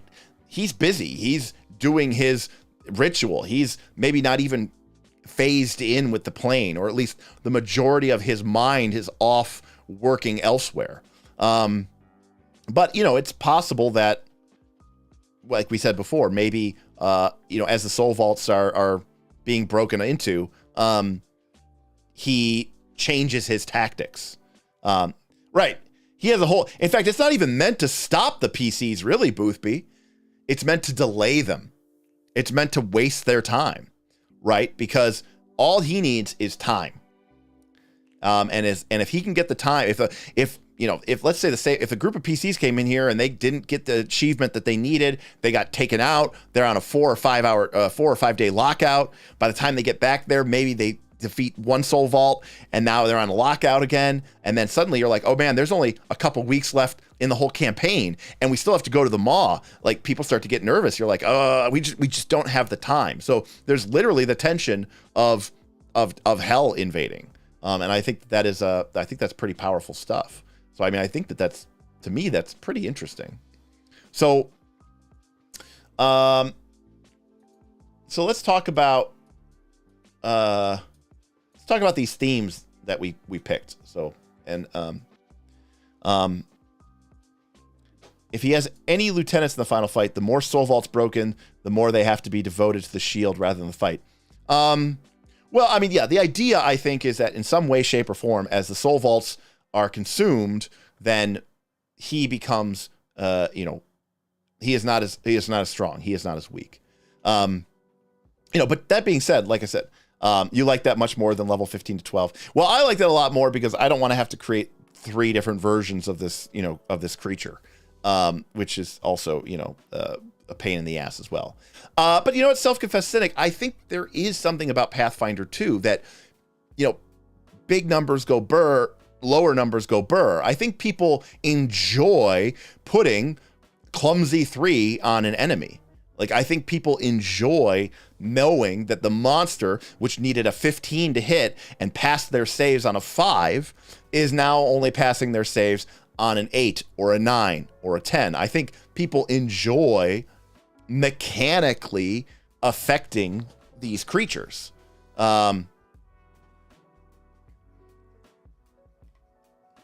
Right. We haven't really talked about that, Ragon, but, this is tied to hell. There is probably an element here of devil. Now, this is where we don't have a lot of time left in the campaign. But where, I would normally, just because, like, Helios became branded because he was greedy, right? He wanted the power of the devils. Now, he died and had to pay the price, and his soul was forfeit, and he became part of this Forsaken. And now he is probably bound in servitude to the devils. But that doesn't mean he doesn't have his own motives. And I hesitate to go too deep here just because we're playing with 70 people. Time is of the essence. But in reality, what I would really want to have be going on here is that there were sort of 3 players at work, right? There would be Helios the Hateful, there would be the Devils, and then there would be, the folks of Northport. And there would be this sort of like triangle relationship between the 3 of them, because the Devils, they are using Helios the Hateful, but I'm sure Helios the Hateful is not necessarily, like, he's only doing this because, he died, he served his soul over, like, he has to do this. And maybe he himself has become corrupted. He, think of this as more of like a Saruman, and this is more of like a Sauron, right? Like, Saruman ostensibly served Sauron, but Saruman really wanted the ring for himself. He wanted to be the ruler of Middle-earth, and he was searching for the ring independently. He created his own army of Uruk-hai, and he was like, oh yes, Sauron, I'm doing this for you. But in reality, he was doing it for himself. If this was like a normal dungeon, this is exactly the route I would want to go. I'd want to explore this potential conflict between these, even to the point where maybe PC, and maybe, who knows, maybe we end up doing this, but maybe to the point where the PCs can actually, exploit this bad relationship between Helios the Hateful and the Devils, and sort of use it to their advantage. So Gamer says, Synesthesia for -3 AC plus Inspire Heroics for +3 to attack was a high point of numbers go burr in my PF2 e-career. Yeah, I mean that's the golden goose right there, right? I mean, like, we don't need to go down this road too much, but I mean, obviously, like the high water mark of the game is a +3 status bonus from Inspire Heroics or from Heroism, a +4 circumstance bonus from Aid, a -3 status bonus. Nothing better in life than a well-designed dungeon. I'll take Forge of Fury or Lost City of Baracus over a Pathfinder module any day. Oh yeah, Shadram, Forge of Fury and the Lost City of Baracus are both incredible adventures. I love both of them. I think I heard that correctly, that you said Lost City of Baracus, but I mean those are some of my favorite of all time. So right there with you, Baracus. Anyways. But so thank you very much for that tip. Dungeon all the way. I mean, look, obviously I clearly agree, as well. Question for the chat. Is it possible to give someone a -3 circumstance bonus? We can get -2 from prone, from flat-footed, I should say. But can you get him a -3? Let's see where it is. We got it here somewhere, always. So many adventures. Oh, there it is. This was the Pathfinder reprint, actually. I have the original one up there somewhere, too, but this is the Pathfinder reprint of the Lost City of Baracus. For AC. Yeah, I'm talking about for AC. So, yeah, so I think the best you can do is -2. I don't think I ever saw a -2, but yeah, I mean, you're talking about adding 12 points of you're talking about 12 point swing here. You throw in a true target or a true strike. You have something like, I don't know, a 99% chance of hitting. By the way, the best part about this lineup, the +3 status from a heroism spell, no check, automatic. The +4 bonus from an aid, even if you're using the DC 20 aid, is automatic. The -3 from Synesthesia, even if they pass the save, on a successful save, they still get clumsy 3 for 1 round, so that's automatic. And then if you flat foot them by just moving to the other side of them, or no check is required, that's automatic. And so basically, with those 4 circumstances, and then if you can manage it, you don't even really need it, but if you can manage a true target or a true strike spell, you have something like a 98% chance of hitting, which is actually like a 48% chance of hitting, and like a 40% chance of hitting, and a 58% chance of critting. And that's against, like, I don't know, like a monster that's like three levels higher than you or something, or 4 levels higher than you. And it doesn't require against anything against their save. So there you go. Maybe that'll be a quick video one day. But anyways, where were we? We were talking about the Forsaken and the Devils. We were talking about the themes. All right. So our themes are going to be, let's remember these. One is going to be darkness, maybe invis, blind, concealment. Right? We want to mess with the vision rules of Pathfinder 2. Right? Number 2 is fear. Fear. There we go. And that both means the frightened condition from Pathfinder 2, but it could also mean fear-based effects. Things with the fear tag. A trait, I should say. And I think the idea of, not just using the frightened condition, but as it normally is written, but doing things and working with it. I want fear to be something that is both an ally and an enemy in this dungeon. I want it to be something that if the party comes in, because, it's kind of like a bully. In a way, I want these enemies to be like almost, I don't want to say weak to fear or frightened effects, but I want the party who realizes that these creatures feed on fear, but like they themselves are very weak to to fear and to frighten effects. And like, if you could turn the tables on them, if they are the ones who become afraid, they quickly fall apart. And suddenly, props to your prepared casters, but like maybe spells like, remove fear or something become a lot more powerful in this dungeon because of its ability to interact and counteract and work with fear and frightened effects.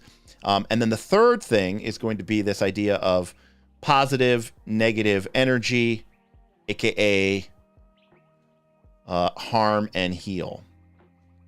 Now, that was the one thing that I think Darth Gorlock threw that out there.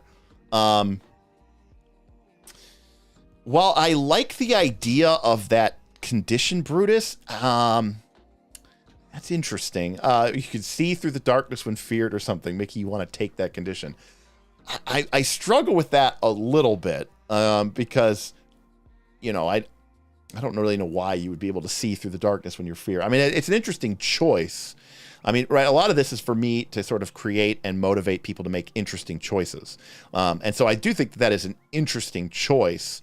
I'm just not sure. I'm just trying to... It is a TTRPG. It isn't just a board game. And so it is important to me that we come up with a way for that to make sense.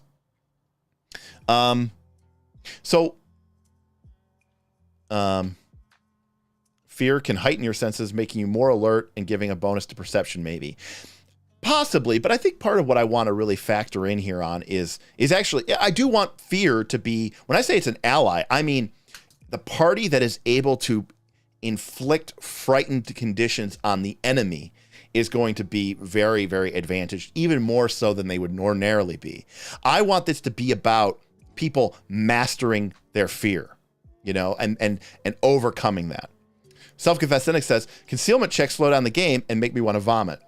Unfortunately, I do agree with you. They do make me want to vomit, which is, but that there's a lot of things in the game that give concealment there, Vin. I'd love to hear your ideas or thoughts. I mean, hell, D20 rolls in general, Vin, make me want to vomit. They slow down the game. It'd be really great is if like parties just had to roll 2d6 and add a stat. Or maybe it's PCs with dark vision and can see in the dark, have to make saves or be frightened 1. It's not a bad idea. Maybe it's something where when you enter the darkness, you could choose to either confront your fear or hide from it, and 1 gives you the frightened condition but lets you see through the darkness. I always forget about concealment. Most people do. Man, playing the game slows down the game. D20 shots fired. Is 2d6 1d&D compatible? No, then it doesn't exist then. When you are attacking a creature with concealment, take a vomit action to remove it. No. This is frighten. It's concealment, not sicken. I mean, Ayla, that is pretty much what people are doing. Galarian says, Sockhill are great to add with this fear theme. Galarian, I am prepared to be very disappointed if I look up these monsters or if I look up these creatures. Could you just have a monster with weakness to fear? Not in terms of taking damage, but maybe it just means it has a low will save. Shadram, yeah, I mean, there's a couple of different ways we could do that. I mean, we can make up whatever mechanics we want. We could definitely have the creature have a low will save. That's one way of making it weak to fear. The other option we could have is that we could say, yeah, the creature gets a -3 circumstance penalty to saves with the fear trait or the mental trait or something like that. So if we really want to put that into it. Now remember, we're spoilering here, right? So when the first party comes in here, they're not going to know any of this, right? So they're not going to be able to do that. Oh, Boothby. Tip $10. Pointless point as an excuse to tip. A lot of cool ideas so far that would take varying amounts of effort to pull off if using Foundry. Yeah, I mean, reality is we are going to be using Foundry. But that being said, the way that I want to play with Foundry when I'm not doing a live show like I do with Quest for the Frozen Flame is to be a little bit more quick and loose. I don't necessarily need everything to be a module in Friday, or I don't need necessarily everything to be a module inside of Foundry. I don't need to necessarily go in and code each NPC to have this specific circumstance penalty and write it into their character sheet and code. Like, I could just be like, roll the die and it says, oh, but you passed. And I go, yeah, but or if he failed, but I go, yeah, but You get the -3 penalty to that. Like, I can do the mental math. Just like I was playing a real game. Like, there's this obsession in Foundry with, but it has to be automatic. Like, people will spend more time to make things automatic because it's Foundry. It's something that really, really, you know, I'm like, oh, just roll D20. They're like, no, I got to use the macro. It's got to paste the effect to chat. I'm like, I mean, to a certain extent, it's like when we're playing on our live stream and we have an audience, maybe that makes some amount of sense, but like when you're playing your home game, who cares? Just roll a D8. Everybody has that die tray module installed. Just, you don't even necessarily need to, you could just roll a D20. Bob, you're the worst at this, by the way. So I am kind of talking about you here, but, which would be fine, Bob, if people were actually good at using Foundry and knew how it worked, and it worked consistently enough that it wasn't a waste of everyone's time. But it is, so that the point is moot because, you know, I think we've wasted more time waiting for macros than we have saved time doing that. I totally agree with you on that, Derek. But I have those players too. Okay. Yeah.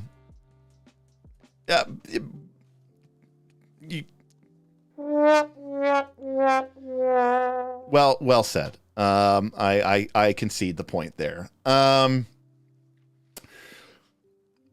Yeah, I've got a player who has to get all the bonus penalties into Foundry before rolling. It's painful. Just roll. We all know how to add 3 to something. 100% Shadram. I mean, that is. Look. If you have the time and you could do it, like, yeah, of course, do it. It'd be awesome. Like, it'd be, you know, that is cool. It's fun. But if you're like, no, hold on a sec. No, I gotta drag the effect onto my character. I gotta scroll up in the chat and find the effect so I could drag it onto my character. And that way, the +1 from heroism is added automatically to my D20 rolls. Like, we could all just add 1. Like, you could just say, oh, all right, my attack bonus is 9. I'm heroism +10, and then a single D20 rolls across the table, and it just says in the chat box 13, and you go, cool, I got a 23, and I go, okay, that's a hit. Like we were playing at a table. We don't need everything to be automated to that regard. That being said, yes. But I also say that Foundry is one of the reasons why I feel a little bit more comfortable using things like invisibility, blind, and concealment because of the vision, right? Like, I can click on someone's token and I can remove their vision, and then they just see a black screen. I kind of want to mess around with people like that, to be honest with you.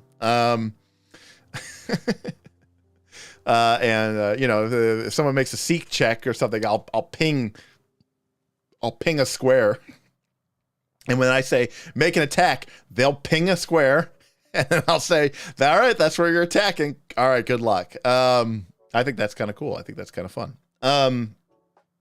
Anyways, positive, negative energy, harm plus heal. All right. So let's with these themes in mind. I know it's already 9 o'clock, so I mean, at least we got. Overall, I think this basic idea is pretty cool. And, I think potentially, like we said, we have this idea of this central hub, a la apparently Breath of the Wilds, that is apparently immediately accessible, where you can go fight Helios the Hateful. But there are 3 wings, each of which contains this soul vault. And Ray says, are the soul vaults towers or are they different kind of structures? Ray, I am envisioning that there is this sort of central tower, and then on 3 sides of it, there are 3 spires. So it kind of looks like a trident almost, but like a circular trident. I don't know. And maybe each of the wings is one of these attendant spires, or maybe there's like a large central tower, and then there are 3, smaller towers that are kind of linked around it, so that, if you looked at it from the top, it would almost look like that. And then the idea is that within each of these wings, there will be a set of objectives. Now, we talked about this before, defeating Helios the Hateful, that's our primary objective. And now we pretty much very clearly have 3 secondary objectives. I normally said that there's only 2, but I think it's fine. Our 3 secondary objectives are to defeat the soul vaults. And that means that we still want to put some additional things inside these areas that represent tertiary goals, so that there are other things that the characters can discover and interact with and explore with. And I think that is, really, really cool.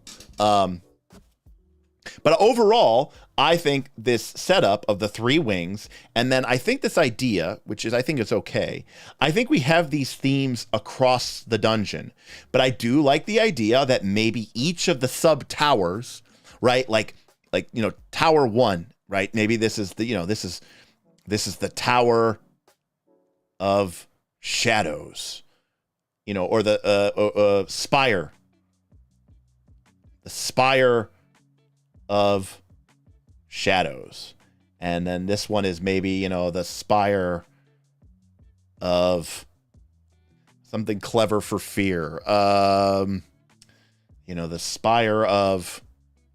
we could just call it the Spire of Fear, but and the last one, but the Spire of Spirits or something like that for this one, the Spire of Spirits or something like that. And they kind of maybe double down on these themes, and so by a group that goes through all of these will sort of have a basic understanding that when you go to fight Helios the Hateful, or if you move through this dungeon, you need to have a way to deal with these 3 things. The most obvious heal harm thing would be to give people negative healing while they are in one of the towers. Brutus. That's brutal. That's kind of awesome. And the undead have positive healing. That's kind of sick. That's kind of sweet. I don't know. What do people think about this idea? Let me put it into the positive. Let me put it here. Let me put it in here. What about Spire of Energy / Spirit negative healing? Oh, Spire of Terror is really good. I like Spire of Terrors a lot.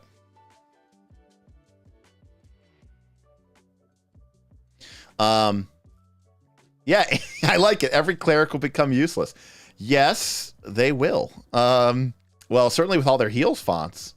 Now, granted, the key thing here is it's not the whole dungeon. It would just be the one specific wing. Like, I think we should still have things overall, but that would be such a cool twist, right? That it would be kind of fun. It would be kind of fun. To fuck with people a little bit. Looks like overwhelmingly people are voting yes. I dig the positive negative heal swap. Yeah, that's a cool idea. Great idea. Great idea, Brutus. That was actually really great. Yeah, exactly, Damien. Exactly. Clerics of neutral gods would be okay, right? They can come in there and they can prep a bunch of harms. Or people that have flexible font, right? War priests get an advantage. They're probably able to flexible font.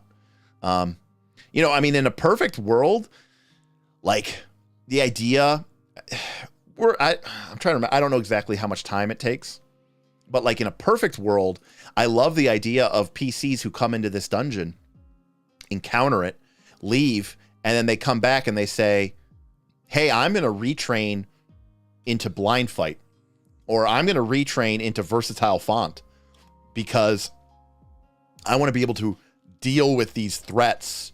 I want to be able to deal with these challenges for this dungeon.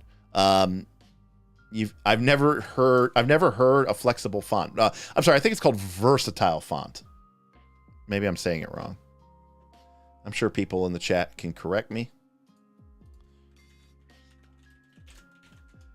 It is versatile font. It is a level 2 cleric feat, and you have to have harmful font or healing font, and you have to have a deity, which would allow you potentially to have both of them, and you can prepare either harms or heals in your font.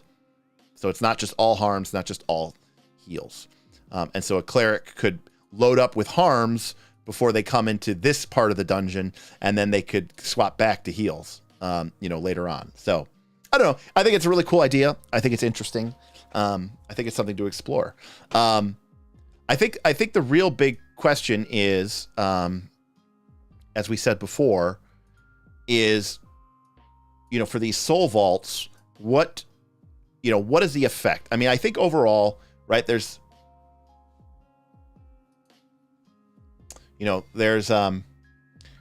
positive rewards and there's negative rewards, and then there's positive punishment, and then there's negative punishment. Okay, so making these two are good. In other words, positive rewards is giving players something for achieving, giving you a reward. A negative punishment is taking away something that is bad.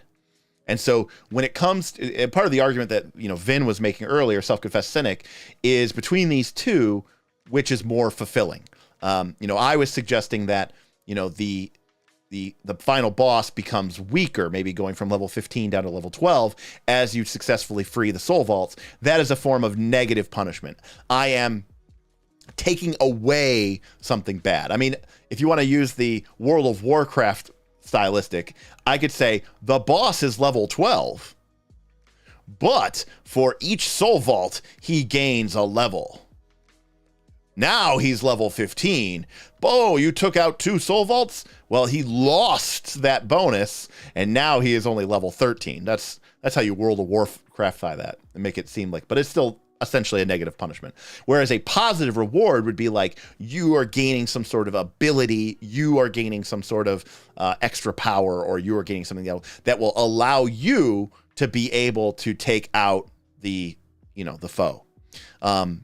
I think part of the problem is that I want this creature to be, if I make the creature level 15, but then I have a bunch of level 9 characters who are getting bonuses, even if they get up to level 10, by the time they fight a level 15 creature, even with these bonuses, the math of Pathfinder 2 is going to become really, really, really wonky. Because then it's like, you still need a certain amount of numbers in math. Like, it is possible if you're high enough level and you get lucky enough or you have enough skill, like that maybe a group of, level 10 characters or level 11 characters could take out a completely unadulterated level 15 creature. But that's still pretty chancy. Even if I give you some sort of cool power or ability, just because of the way that math is so punishing in Pathfinder 2, you really, I think, need a way to reduce that creature down. That's my sort of take on it. Sorry if I missed you. By the way, 90% of you said that the Spire of Energy or the Spire of Spirits, the idea of the negative healing for that is a great idea. I think that's amazing. I think that's awesome. It'll be a fun twist. And it's also nice enough because if the group starts to go into there and realizes quickly what's happening, they can be like, okay, fuck that. We're going to a different Spire. But it'll be a fun thing to tell back in Northport, and it'll be a fun thing for groups to have to figure out how to deal with that. And I think that that's a lot of fun. So Corey says to tie the BBEG into each of the wings, let him gain the power of that wing when they defeat the boss, still weakening his level. So he won't have positive energy weakness, something with the feet. So you're implying that if they defeat him, he still gets a little bit stronger. Yeah, I understand that there's Anthony, it's spoilers. I mean, I said this before. I said, look, but part of the fun of this is players might get to watch this and then get to actually see it play out, and I don't really care. It's like it is what it is, like, I mean, that's part of the fun of it. But I'm not expecting players to, I mean, I'll say if you really want spoilers, I'll put some spoiler alert there. I do like the idea, Corey, of reusing the mechanics. So let him gain the power of that wing when they defeat the boss, still weakening his level. So he won't have positive energy weakness, something with the feet. There is something to be said there. That is definitely going, like I said, to this idea of Vin. Vin likes this idea that when things get weaker, they also get stronger. So that, you have this, really ultimate. I am strong. Right, like they just wanted every fight to be like, oh, it's the boss fight, it's gotta be so epic. I am more of an old school guy. Like, if my party comes in and they are super prepared and they have done all the homework and they have crossed the T's and they have dotted the lowercase J's, if they come in and just like one shot a boss, I'm actually okay with that. Because even realistically, these adventurers in Northport, they are fighting for the survival of their city, of their way of life. They are trying to close hell. They are not in it for, even the players might be like, look, we don't have time for awesome encounters. Like, I am worried about my city. I'm looking for, boom, a slap bang win. With little lives are running low. The end of the game is coming quickly. So, there's a certain element there that I think is important to understand. You should have to find, locate something hidden in the Spire of Shadows, taking advantage of the concealment or invisibility. I think that a group that can, properly deal with the invisibility or the shadows or all that other issues is going to have a much, bigger advantage than anybody else who would do that. And I'd even go so far as to say, I want to put additional rewards in there. It's not just about eliminating penalties. I do think positive rewards are a good idea. Vin was saying that when you break the soul vault, not only does someone in Northern Reaches, an actual member of our Patreon get back their character, Helios the Hateful becomes weaker. That's great. I think they should get something too. I think that's fine. I think that characters getting some sort of reward for doing that is fine as well. But I also don't mind the idea, like I said, of there being little tertiary goals scattered within the spires, and maybe a character who is really, really, really able to penetrate through all the shadows and the darkness. Sorry, it's the wrong one. This one. Able to penetrate through the vision issues is going to be able to find a much more, better reward than other characters. As long as the harm energy font stands, the final boss doesn't have the normal undead weakness to positive energy. Right, and so that's kind of an opposite way of doing it, Damien, but I think that works too. Gid's idea here isn't bad. That's pretty simple. It's pretty easy. It doesn't fuck with his level, but it lowers his fort save and it gives him some hit point penalty. That's kind of probably somewhere in between. I'm not opposed to that. It really just depends down to, like, do we want that level to be static? Like, do we want to go in here and just say, nope, he's level 14 and that doesn't change. But, he might be drained 1, frightened 1, or something like that for each soul vault or something. Kind of virtually like being weakened, basically, the weak template.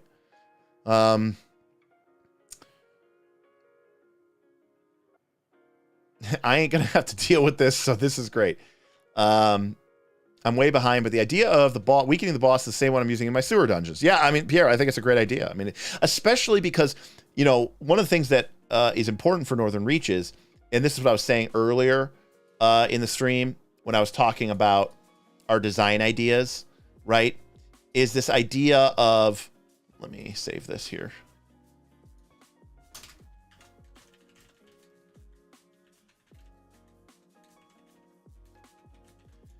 And I was saying this earlier when I was saying about during the brainstorming part of this session. One of the things I want, this is potentially going to be played out over 3 to 4 sessions, and that means that 3 to 4 sessions, those could be different groups that are going through here that are playing in maybe a 6-hour slot or a 4-hour slot. I want those characters to feel like they have achieved something. I want those characters to feel like that even if they weren't the ones who beat Helios, that they contributed. Because maybe it is a different group of players with a different group of PCs who came in and they're the ones who took out, the Spire of Shadows. And then that means that, they are the ones who, dealt with that potential problem. Cool. They weren't the ones who defeated Helios, but at the very least, they can say, yeah, but we were the ones who dealt with the Spire of Shadows.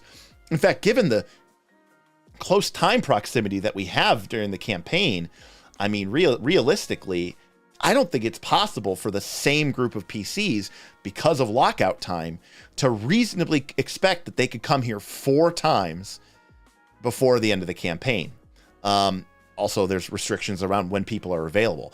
I think to be able to defeat this properly, you're going to need different groups who go to different spires to try to weaken Helios the Hateful, and then maybe it's this final highest level group that you can muster with the right tools and the right abilities who can go to try to deal with Helios the Hateful.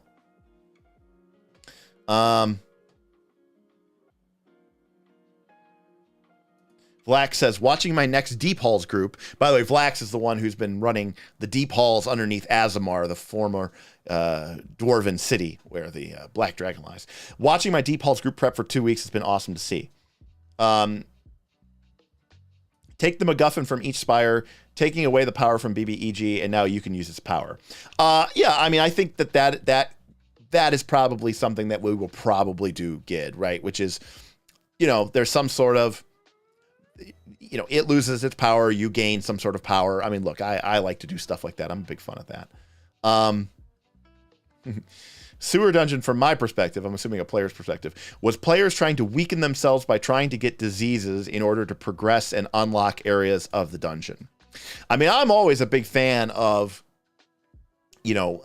characters being able to sort of up the challenge ratio, if you will. We were talking about this earlier, and I didn't think it was a bad idea when we were talking about this idea of, could people willingly gain, the frightened condition, in order to, kind of, to sort of eliminate certain penalties, like vision penalties or things of that nature. Like, I'm not 100% opposed to this idea. I like the idea of a group of characters who feel like they are, powerful enough that they can accept some sort of, new penalty or different penalty that they can deal with to eliminate another one. But you don't want to make it too easy, because part of the whole point of this is I want characters to have to dig deep. I want them to have to tap into their Pathfinder 2 stuff.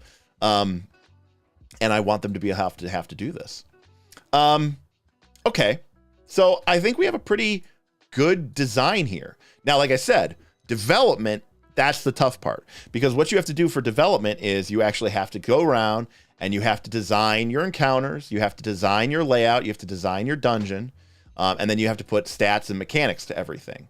And we'll probably just do another stream of this because I need to get this done. And so maybe we'll do it Sunday or something, or Saturday. Because even if there's not a lot of people viewing or watching, just because I really want to get this, I really want to get this done, because like I said, I want to start running this dungeon probably here by the end of the month. And so that's only, 10 days or something like that, before we get to that. So yeah, I mean, I think that's a cool idea. And so, like I said, when we go to do the development, so for the development, we are going to have to build probably somewhere in the neighborhood of,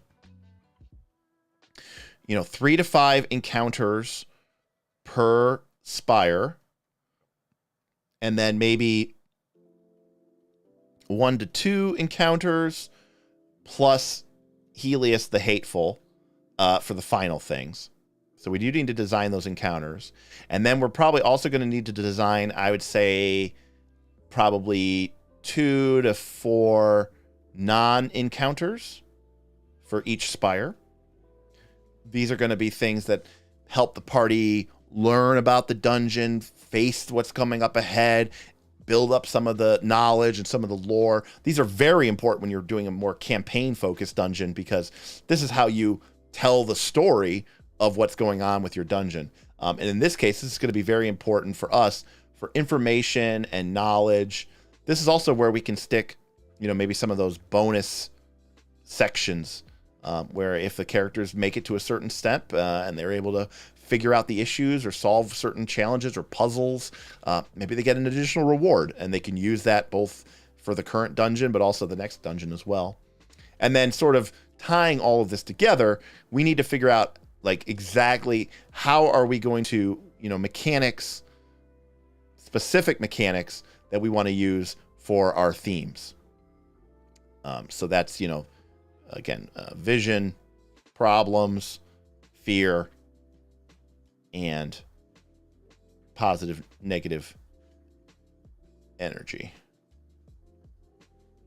Right? So again, like we know that these things are, we've talked about them. Now we actually develop them into something useful. And we might find during development that maybe some of these ideas we can't develop. There's not enough there in the game, or we don't have something that seems like it could work. And then sometimes, you kind of brainstorm basic ideas, and then it goes to design, and then theoretically it goes to development. But, development can sometimes lead back to design, and you can end up iterating a number of times because you say, well, this idea was cool, but we just can't make it work. Is there something else that we could do? Is there a different approach that we could take that might make it work? And you say, oh, we could try this, and then you try to develop that, and you go around and around and around until you come up with something that actually works and seems engaging and fun and fair and, ultimately works within the context of the game. So, I want that design doc on my desk stat. Well, it's just Microsoft whiteboard there, but basically, I mean, this is the generic approach that I take. And a lot of times too, like I was saying before, when I'm at home, I like to use the Tome of Adventure design. In this case, I specifically know what ideas and themes were part of the game because these have been established by our lore. These have been established by our history of our game. But a lot of times, I'll just come into something like Tome of Adventure design and roll some, dice and be like, okay, well, let's see what's going on here. These are villains' plans. Too far ahead. Too much stuff. Look at this. Tome of Adventure design doesn't mess around. We could go like, okay, this structure was the fortified, keep of the Leech Knight. Okay, I don't know what a Leech Knight is, but now I'm like, okay, let me start thinking about what is a Leech Knight. Oh, maybe it's a knight, and he's honorable, but he was honor sworn to guard this evil artifact. But he was going to die, and he was the only one strong enough to guard the artifact. And so now you start coming down like kind of an ancient one from Doctor Strange, but you're like, so this knight, unfortunately, had to consume the souls or had to feast on these, innocent people because he viewed it as the only way to keep himself alive long enough to defend the artifact. And then you just start building this idea. And then you're like, well, that was what the keep was originally designed for, but that was 1,000 years ago. And now what has come and gone since? And, you just sort of iterate and iterate and iterate and iterate. Okay, dogs. Stop. All right.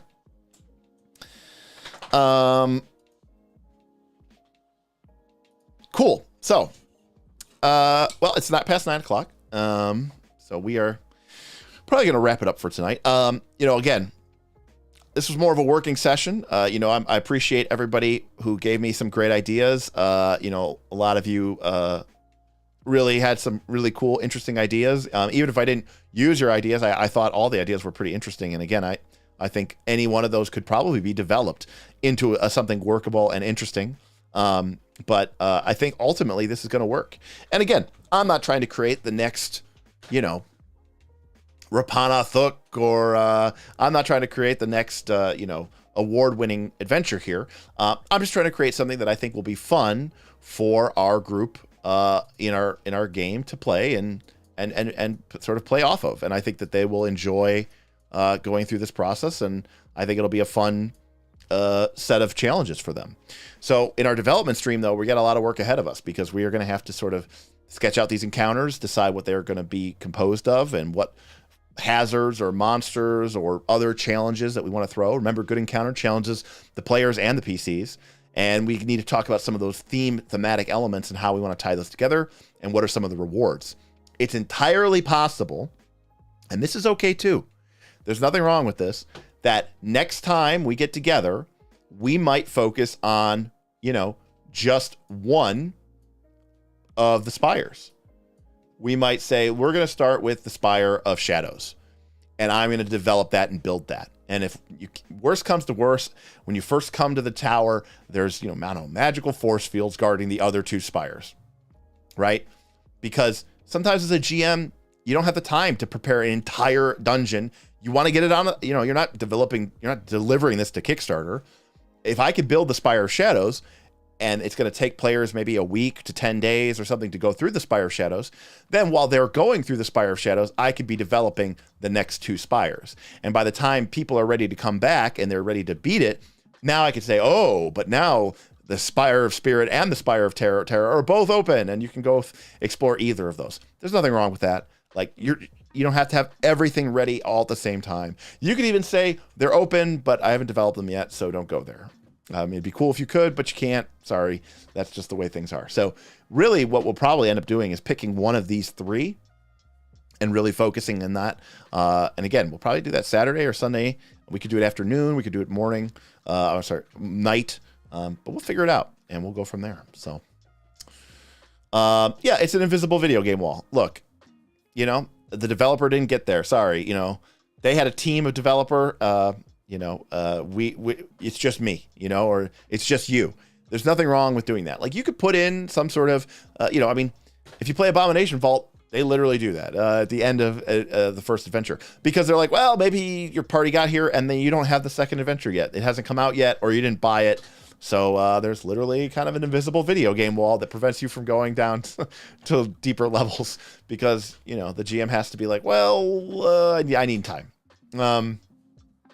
So stream will be part 2 of the night school on encounter design. I'll be there. Not encounter design, just sort of, we're building out this adventure. I mean, we're building out this dungeon, and we'll talk about it. But yeah, we'll basically, we will talk a fair amount about encounter design. I imagine, Shadram. So if you're interested in seeing how I think about encounter design, again, we did touch point on that a little bit in our last night school, which was a while ago, I know. But yeah, I guess you could think of it as a continuation of that idea, but it's more like a practical application of those ideas, as I need to design these things and I want them to be fun and engaging and interesting. So, yeah. So thanks everybody for hanging out. I know it's probably a quieter, lower key stream than we've been used to. The last couple Thursdays have been pretty crazy because we've been doing the class tier rankings, and we were getting a ton of people. Not the case tonight, as is usually the case. So for those of you who did stop by and click on this link, please remember to like or subscribe. And if you like going this deep into game design and thinking about games, not just Pathfinder 2, but other games, with a certain professional, methodical approach, I really highly encourage you to check out Knights of the Last Call Patreon. Patreon.com/Knights of the Last Call. It's going to get you access to our wide range of content, including our Discord, which is private access. Only through our Patreon can you get access to that. And that is where these folks, a lot of the folks I was talking with tonight, are based. And we are talking about not just like the what, but the why of gaming. And we are all working together to make everyone, including myself, into a better game master. I still have a lot to learn. And I learn every day from the incredible people that I'm surrounded with there. It is really a building community. It is really a uplifting, positive community. And I think if you're serious about taking your game mastering or your playing or just your RPGing in general to the next level, and you really want to think about it with a more seasoned and methodical approach, I think joining the Patreon for Knights of the Last Call is probably one of the best investments that you could make in this hobby. And it's pretty cheap. So we hear from a lot of players that came in and said, I'm GMing now because of the things that I learned and the confidence I gained from being part of that community. We've got a lot of game masters who say, I have upped my game tenfold or 15, 20-fold because of the confidence and the knowledge and the wisdom that I've gained. And there's a lot of people who've found favorite new games. They've only ever really been exposed to or surrounded by people who basically play 5th edition or maybe Pathfinder, and now they've discovered Root or Call of Cthulhu or some other game that they never even really thought of or heard about. They got a chance to play it. They got a chance to talk about it with other players who are just as interested and passionate about that game as they normally would see people being interested about, 5th edition or Critical Role. We like to embrace the hobby as a whole. So it's an incredible experience. And lastly, last but not least, I know that we've been talking adventure design, we've been talking dungeon layout, we've been talking themes, I've been talking about my rule of 3, but ultimately at the end of the day, tonight was about building a dungeon for Northern Reaches, and that is our MMO TTRPG that is through our Patreon.